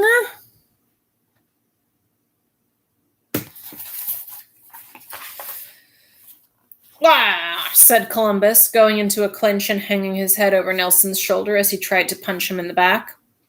"Hey, no fair," said the manager. Columbus and Nelson broke loose as the other 10 penguins, looking on, applauded with their flippers. Columbus now sparred politely with Nelson until Nelson hit him in the eye, whereupon Columbus retreated with a loud "Ork!" The other penguins began to clap, and the audience joined them. As Mrs. Popper finished the waltz, both Nelson and Columbus stopped fighting, but put down their flippers and stood still, facing each other. "Which bird won? Who's ahead?" shouted the audience. "Oh!" said all the penguins in the semicircle. This must have meant "look," for Nelson turned to look at them, and Columbus immediately punched him in the stomach with one flipper and knocked him down with the other. Nelson lay there with his eyes closed. Columbus then counted to 10 over the prostrate Nelson, and again the other 10 penguins applauded. "That's part of the act," explained Janey. "The other penguins all like Columbus to win, so they all say 'oh' at the end. That always makes Nelson look away, so Columbus can sock him good." Nelson now rose to his feet, and all the penguins formed in a row and bowed to the manager. "Thank you," said the manager, bowing back. "Now comes part 3, said Mr. Popper. "Oh, Papa," said Mrs. Popper, "you forgot to bring the 2 painting step ladders and the board." "That's all right," said the manager. "I'll get the stagehands to bring some." In no time at all, a pair of ladders and a board were brought in, and Mr. Popper and the children showed them how the ladders had to be set up with the board resting on top. Then Mrs. Popper began playing the pretty descriptive piece, "By the Brook." At this point in the act, the penguins always forgot their discipline and got dreadfully excited. They would all begin shoving at once to see who could be the first to climb the ladders. However, the children had always told Mr. Popper that the act was all the funnier for this pushing and scrambling, and Mr. Popper supposed it was. So now, with a great deal of squawking, the penguins fought and climbed the ladders and ran across the board in complete confusion, often knocking each other entirely off to the floor below, and then hurrying to toboggan down the other ladder and knock off any penguins who were trying to climb up there. This part of the act was very wild and noisy in spite of Mrs. Popper's delicate music. The manager and the audience were all holding their sides, laughing. And here is all the penguin business.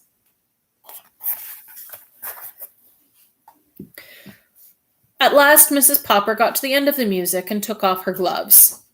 "You'll have to get those ladders off the stage, or I'll never get these birds under control," said Mr. Popper. "The curtain is supposed to fall at this point." So the manager gave the signal for the curtain to go down, and the audience stood up and cheered. When the ladders had been taken away, the manager had 12 ice cream cones brought in for the penguins. Then Janey and Bill began to cry, so the manager ordered several more, and everybody had one. Mr. Greenbaum was the first to congratulate the Poppers. "I don't mind telling you, Mr. Popper, that I think you've got something absolutely unique in those birds. Your act is a sensation, and the way you helped out my friend the manager here shows that you're real troopers, the kind we need in show business. I'd like to predict that your Penguins will soon be packing the biggest theaters from Oregon to Maine. And now we come to terms, Mr. Popper," he continued. "How about a 10-week contract at $5,000 a week?" "Is that all right, Mamma?" asked Mr. Popper. "Yes, that's very satisfactory," answered Mrs. Popper. "Well then," said Mr. Greenbaum, "you just sign these papers, and be ready to open next Thursday in Seattle." "And thanks again," said the manager. "Would you mind putting your gloves on again for just a minute, Mrs. Popper? I'd like for you to start playing the military march again and let the Penguins parade for a minute. I want to get my ushers in here to look at those birds. It would be a lesson to them." Rude.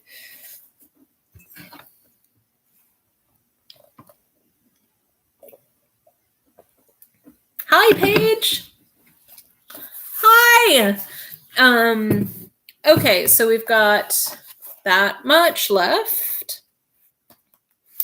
So chapter 16, On the Road. During the next day, there was much to be done at 432 Proudfoot Avenue. There were new clothes to buy for all of them, and the old ones to pack away in mothballs. Then Mrs. Popper had to scrub and polish and straighten the whole place, for she was much too good a housekeeper to leave everything at 6s and 7s while the Poppers were away. Mr. Greenbaum sent their first week's pay in advance.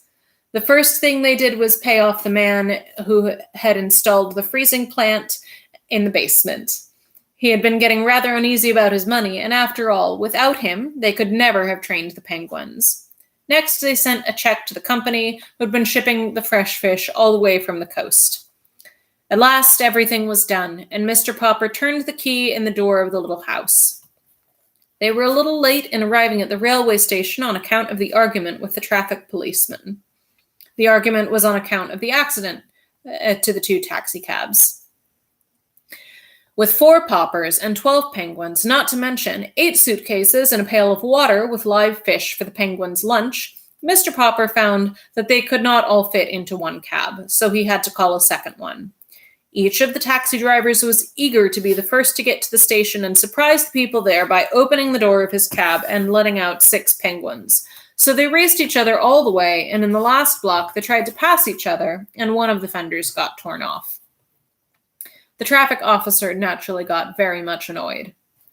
The train was about to pull out of the station when they arrived. Even with both taxi drivers helping them through the gate and over the brass rails onto the rear observation platform, they barely made it. The Penguins were gasping. It had been decided that Mr. Popper should ride in the baggage car with the Penguins to keep them from getting nervous, while Mrs. Popper and the children should ride in one of the Pullmans. Because of getting on at the observation end of the train, Mr. Popper had to take the birds through the whole length of the train. It was easy enough to get them through the club car, even with the pail of fish to carry. In the sleeping cars, however, where the porter was already making up some of the berths, there was trouble. The porter's ladders offered too much temptation to the Penguins. There were a dozen happy orks from a dozen ecstatic beaks. Poppers performing Penguins, completely forgetting their discipline, fought to climb the ladders and get into the upper berths. Poor Mr. Popper. One old lady screamed that she was going to get off the train whether it was going 90 miles an hour or not. A gentleman, wearing a clergyman's collar, suggested opening a window so that the Penguins could jump out. 2 porters tried to shoo the birds out of the berths. Finally, the conductor and the brakeman with a lantern came to the rescue.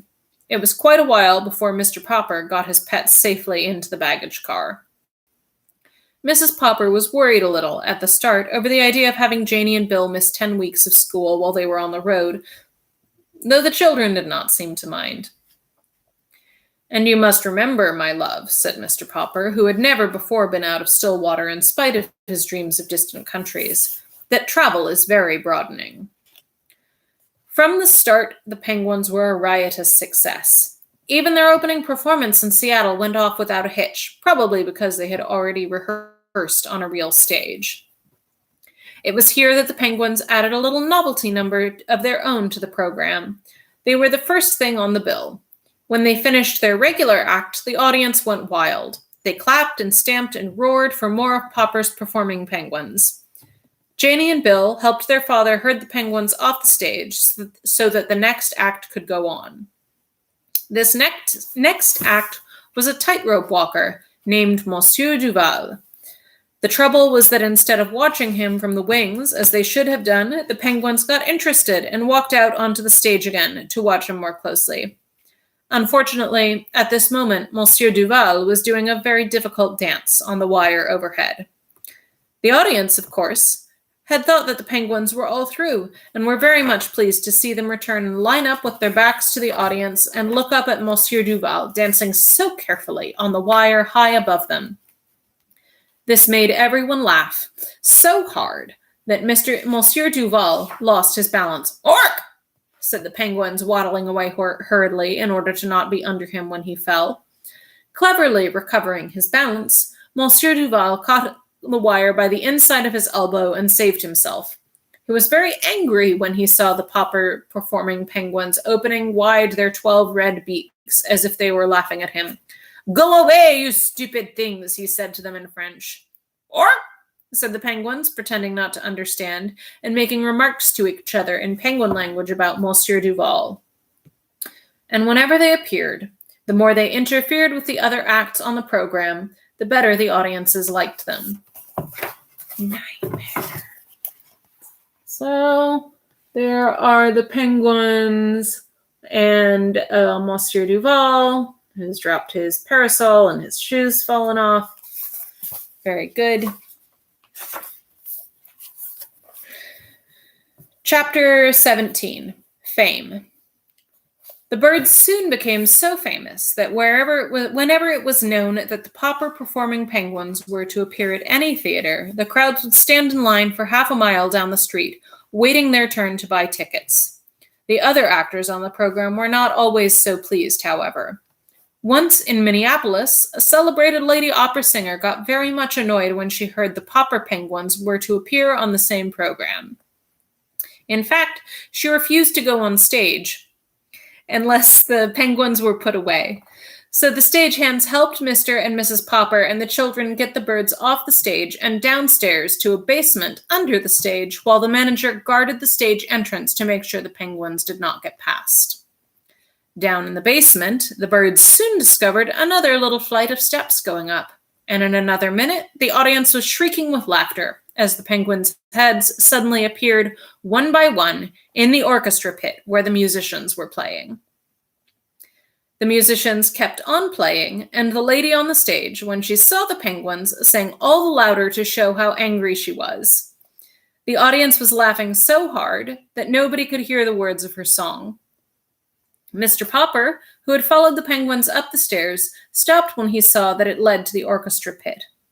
"I don't think I'm supposed to go up there with the musicians," he told Mrs. Popper. "The penguins did," said Mrs. Popper. "Papa, you'd better get them off before they start biting the pegs and strings off the fiddles," said Bill. "Oh dear, I just don't know what to do," said Mr. Popper, sitting down helplessly on the top step. "Then I will catch the penguins," said Mrs. Popper, climbing up past him, with Janie and Bill following. When they saw Mrs. Popper coming after them, the penguins felt very guilty, because they knew they did not belong there. So they jumped up on the stage, ran over the footlights, and hid under the singing lady's blue skirts. That stopped the singing entirely, except for one high, shrill note that had not been written in the music. Thank you, Paige. The birds loved the bright lights of the theater and the great laughing audiences and all the traveling. There was always something new to see. From Stillwater out to the Pacific coast they traveled. It was a long way now to the little house at 432 Proudfoot Avenue where the Poppers had had to worry about whether their money would hold out until spring. And every week they got a check for $5,000. When they were not actually playing in some theater or traveling on trains between cities, their life was spent in the larger hotels. Now and then a startled hotel keeper would object to having the birds register there. "Why, we don't even allow lapdogs in this hotel," he would say. "Yes, but do you have any rule against penguins?" Mr. Popper would ask. Then the hotel keeper would have to admit that there was no rule at all about penguins. And of course, when he saw how neat the penguins were and how other guests came to his hotel in the hope of seeing them, he was very glad to have them. You might think that a large hotel would offer a great many opportunities for mischief to a lot of penguins, but they behaved very well, on the whole, and never doing anything worse than riding up and down too often in the elevators and occasionally biting the brass buttons off some bellboy's uniform. $5,000 a week may sound like a great deal of money, and yet the Poppers were far from rich. It was quite expensive to live in grand hotels and travel about town in taxicabs. Mr. Popper often thought that the penguins could just as well have walked back and forth between hotels and theaters, but every one of their walks looked so much like a parade that it always tied up the traffic. So Mr. Popper, who never liked to be a nuisance to anyone, always took taxis instead. It was expensive to have huge cakes of ice brought up to their hotel rooms to cool the penguins. The bills in the fine restaurants where the Poppers often took their meals were often dreadfully high. Fortunately, however, the penguins' food had stopped being an expense to them. On the road, they had given up having tank cars of live fish shipped to them because it was so hard to get deliveries on time, so they went back to feeding the birds on canned shrimps. This cost them absolutely nothing, for Mrs. Popper had written a testimonial saying, "Popper's performing penguins thrive on Owen's organic shrimp." Oceanic. I don't think organic was a thing in 1938. This statement, with a picture of the 12 penguins, was printed in all the leading magazines, and the Owens Oceanic Shrimp Company gave Mr. Popper an order that was good for free cans of shrimps at any grocery store anywhere in the country. Several other companies, such as the Great Western Spinach Growers Association and the Energetic Breakfast Oats Company, wanted him to recommend their product too, and offered him large sums of cash. But the penguins simply refused to eat spinach or oats, and Mr. Popper was much too honest to say they would, even though he knew the money would come in handy. From the Pacific coast, they turned east again to cross the continent. They had time enough on this brief tour to touch only the larger cities. After Minneapolis, they played Milwaukee, Chicago, Detroit, Cleveland, and Philadelphia. Wherever they went, their reputation traveled ahead of them. When in early April they reached Boston, huge crowds awaited them in the railway station. Up to now, it had not been too difficult to keep the penguins comfortable, but a warm spring wind was blowing across Boston Common, and at the hotel, Mr. Popper had to have the ice brought up to his room in 1,000-pound cakes. He was glad that the 10-week contract was almost up, and that the next week, when his birds were to appear in New York, was the last. Already, Mr. Greenbaum was writing about a new contract. Mr. Popper was beginning to think, however, that he had better get back to Stillwater, for the penguins were growing irritable. Chapter 18. April Winds.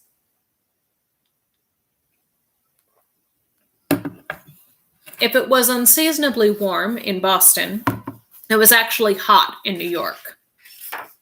In their rooms at the Great Tower Hotel overlooking Central Park, the penguins were feeling the heat badly. Mr. Popper took them up to the roof garden to catch whatever cool breeze might be blowing. The penguins were all charmed by the sparkling lights and the confusion of the city below. The younger birds began crowding over to the edge of the roof and looking down at the great canyons beneath them. It made Mr. Popper very nervous to see them shoving each other, as if at any moment they might succeed in pushing one over. He remembered how the South Pole penguins always did this to find out what danger lay below.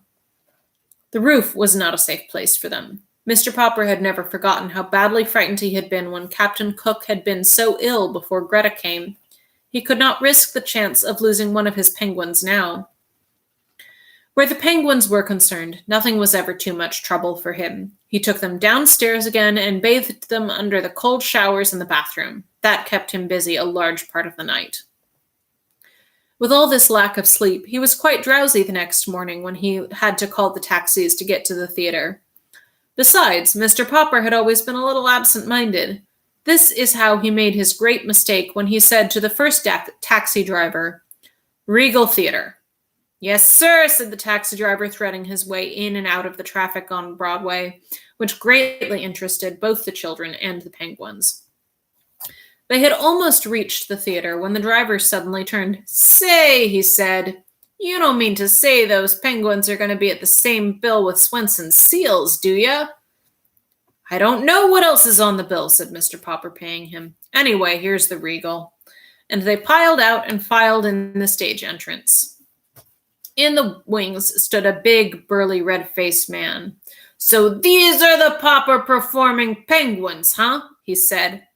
Well, I want to tell you, Mr. Popper, that I'm Swen Swenson, and these are my trained seals in there on the stage right now, and if your birds try any funny business, it'll be too bad for them. My seals are tough, see? They'd think nothing of eating 2 or 3 penguins apiece. From the stage could be heard the hoarse barks of the seals, who were going through their act. Papa, said Mrs. Popper, the Penguins are the last act on the bill. You go run back quick and get those taxis, and we'll let the Penguins ride around for a while until it's time for their number. Mr. Popper hurried out to catch the drivers. When he returned, it was too late. The Popper performing Penguins had already discovered the Swenson seals. Papa, I can't look, cried the children. There was a sound of dreadful confusion on the stage. The audience was in an uproar, and the curtain was quickly rung down. When the Poppers rushed onto the stage, both Penguins and Seals had found the stairway leading to the Swenson dressing room and were on their way upstairs. I can't bear to think what's happening up there, said Mr. Popper with a shudder. Mr. Swenson only laughed. I hope your birds were insured, Popper, he said. How much were they worth? Well, let's go up and take a look. You go up, Papa, said Mrs. Popper. Bill, you run out of the theater and call the police to come and try to save some of our penguins. I'll go get the fire department, said Janie.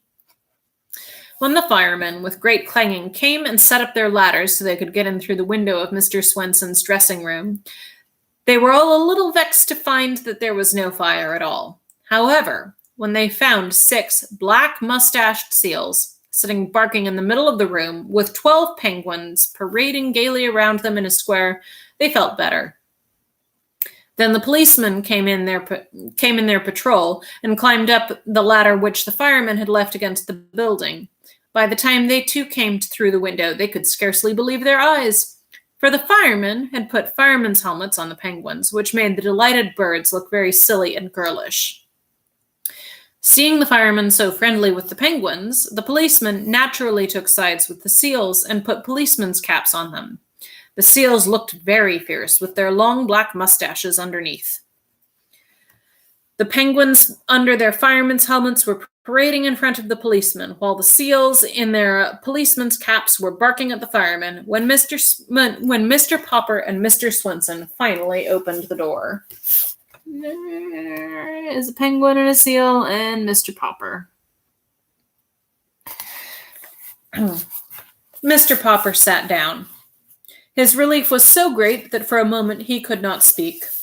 You policemen had better get your hats off my seals now, said Mr. Swenson.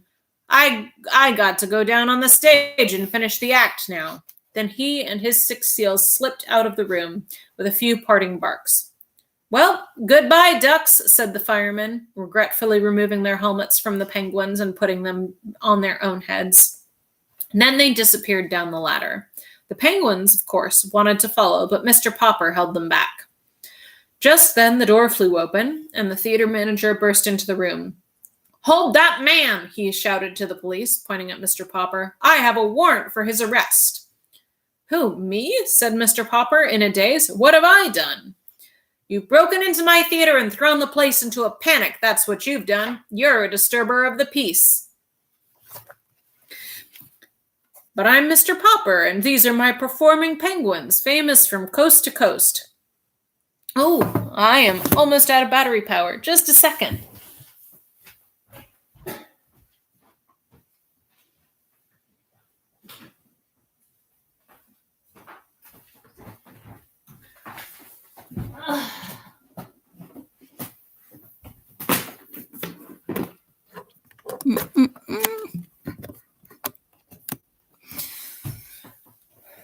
Okay. I love the photos too.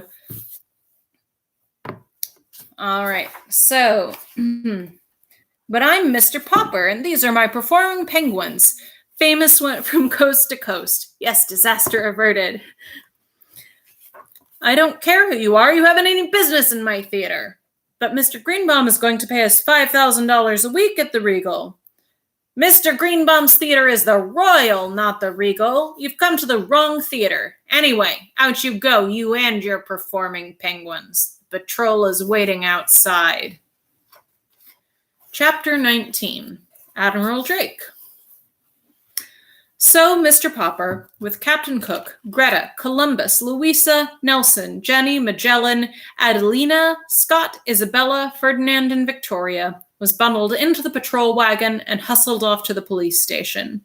None of his pleas could move the desk sergeant. That theater manager is pretty mad at the way you busted into his theater, so I'm holding you. I'm going to give you a nice, quiet cell, unless you furnish bail. I'm putting the bail at $500 for you and $100 each for each of the birds. Of course, Mr. Popper did not have that much money about him. Neither did Mrs. Popper when they telephoned her at the hotel. The hotel bill was paid for several days ahead, but she had no cash.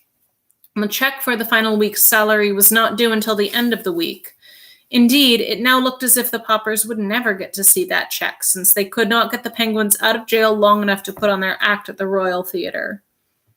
If only they could have got in touch with Mr. Greenbaum, Mr. Popper knew, that kind man would have got them out. But Mr. Greenbaum was somewhere in Hollywood, out on the Pacific coast, and the Poppers had no idea how to reach him. It was very dull for the birds in jail. Wednesday came, and there was no word from Mr. Greenbaum. Thursday, and the birds began to droop. It was soon apparent that the lack of exercise, combined with the heat, might prove too much for them. There were no more tricks or merry games. Even the younger birds sat all day in dismal silence, and Mr. Popper could not cheer them up. Let's see. This is what summer in New York without air conditioning absolutely feels like. It's really evocative.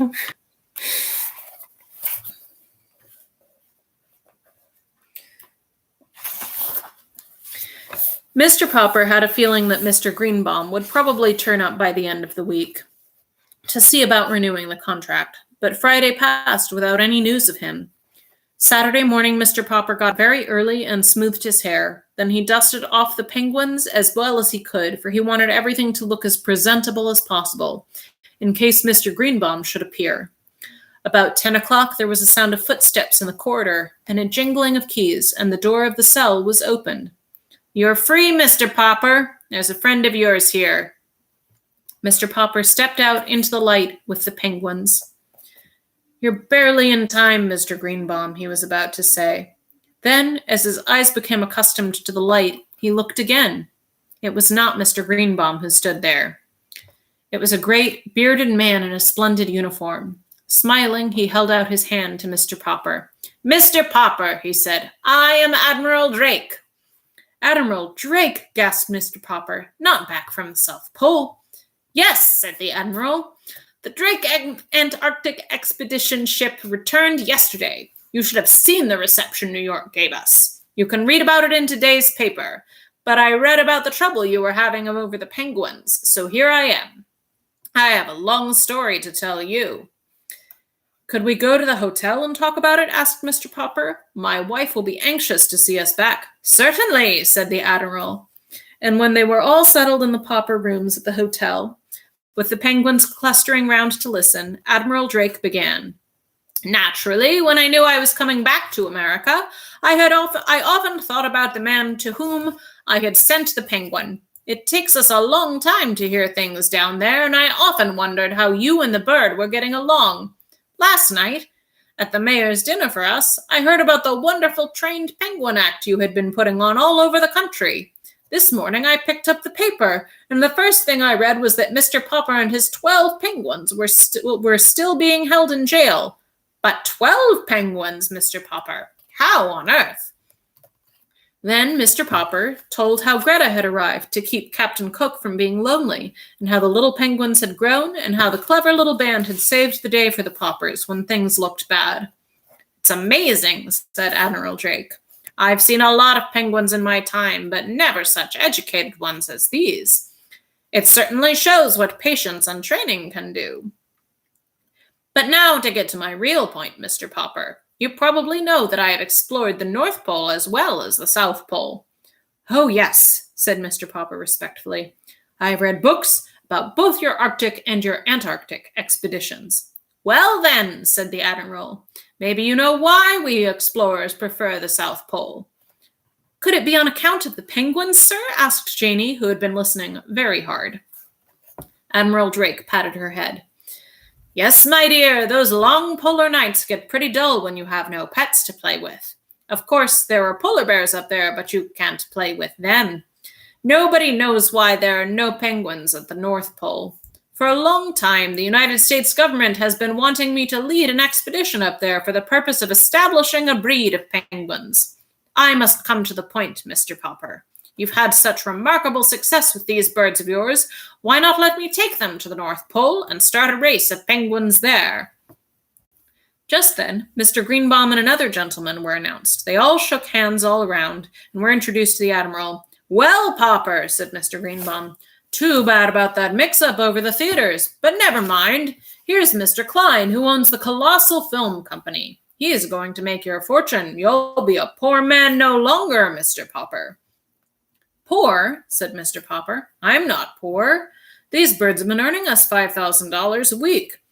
"Oh, $5,000, said Mr. Klein. "What's that? Pin money. I want to put these birds in the movies, Mr. Popper. We've got the story department working on stories for them already. Why, I'll put each of those birds under a contract that will keep you and the missus on Easy Street for the rest of your lives." "Papa," whispered Mrs. Popper, "I don't want to live on Easy Street. I want to go back to Proudfoot Avenue." "Better consider, Mr. Popper," said the Admiral. "I can't offer you anything like that." "You say these men at the North Pole get lonely because there are no penguins?" asked Mr. Popper. "Very lonely," said the Admiral. But if there were penguins up there, mightn't the polar bears eat them?" "Oh, ordinary penguins, yes," said the Admiral judiciously, "but not such highly trained birds as yours, Mr. Popper. They could outwit any polar bear, I guess." It was now Mr. Klein's turn to speak. "In every picture house in America, little children would have the pleasure of seeing stories acted by the Popper-performing penguins," he said.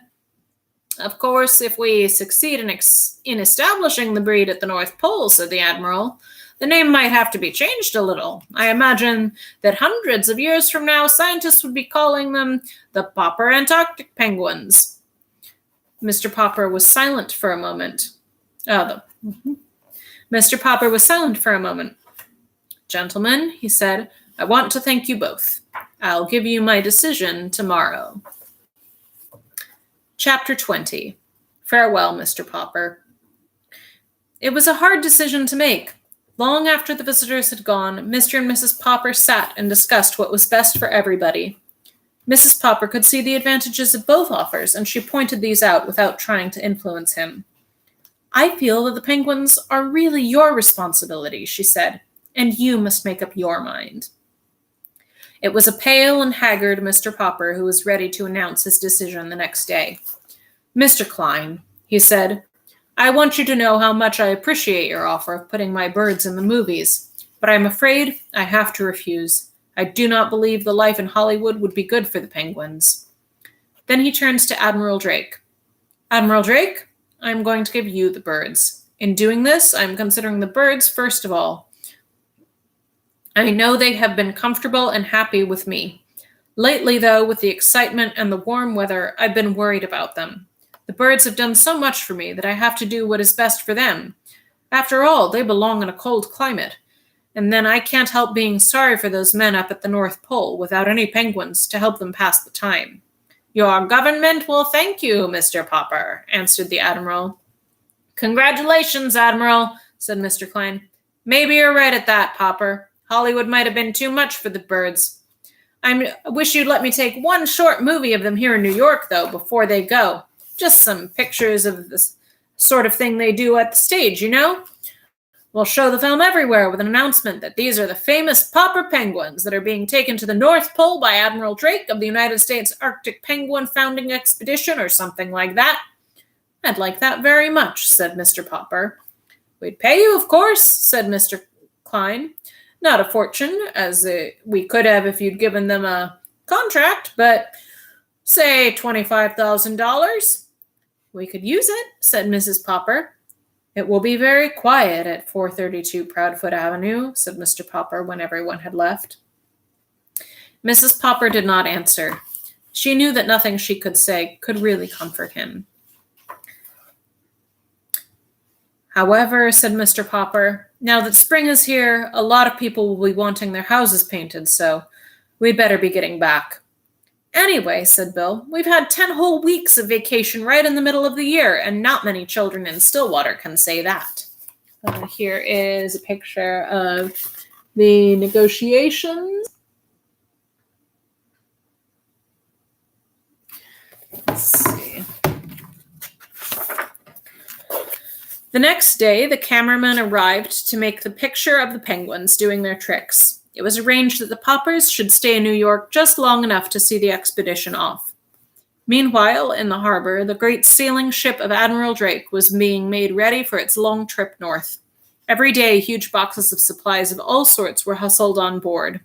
The most comfortable quarters on the ship were turned over to the penguins, who were the cause of the voyage.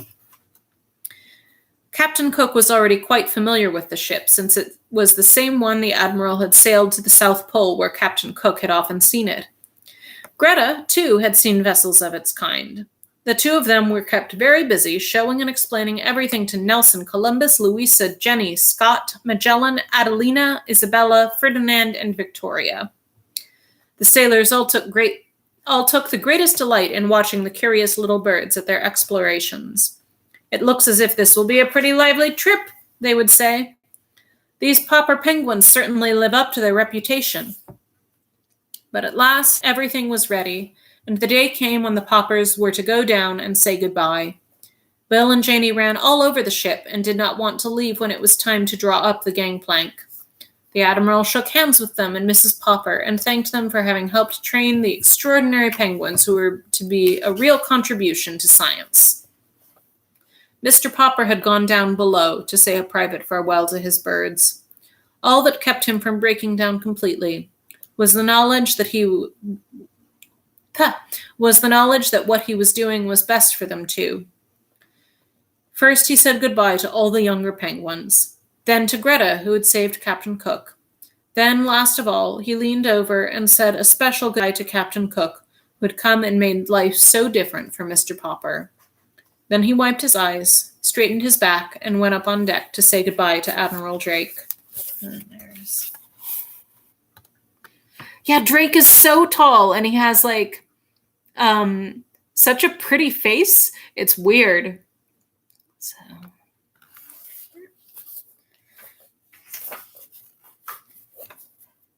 Goodbye, Admiral Drake, he said. Goodbye, repeated the Admiral. Why, what do you mean? Aren't you coming with us? Me go with you to the North Pole? Why, of course, Mr. Popper. But how could I go with you? I'm not an explorer or a scientist. I'm only a house painter. You're the keeper of the penguins, aren't you? Roared the Admiral. Man alive, aren't those penguins the whole reason for this expedition? And who's going to see that they're well and happy if you're not going along? Go put on one of those fur suits like the rest of us. We're pulling anchor in a minute. Mamma, shouted Mr. Popper to Mrs. Popper, who had already gone up the gangplank. I'm going too. I'm going too. Admiral Drake says he needs me. Mamma, do you mind if I don't come home for a year or two? Oh, as to that, said Mrs. Popper, I'll miss you very much, my dear, but we have money to live on for a few years. And in winter, it will be much easier to keep the house tidy without a man sitting around all day. I'll be getting back to Stillwater. Tomorrow is the day for the meeting of the Ladies' Aid and Missionary Society, and I'll be just in time. So goodbye, my love, and good luck. Goodbye and good luck, echoed the children. And the penguins, hearing their voices, scuttled up on the deck and stood there beside the Admiral and Mr. Popper. Then they solemnly lifted their flippers and waved as the great ship moved slowly down the river toward the sea. The end. And there is Popper leaving with literally less than a minute's notice.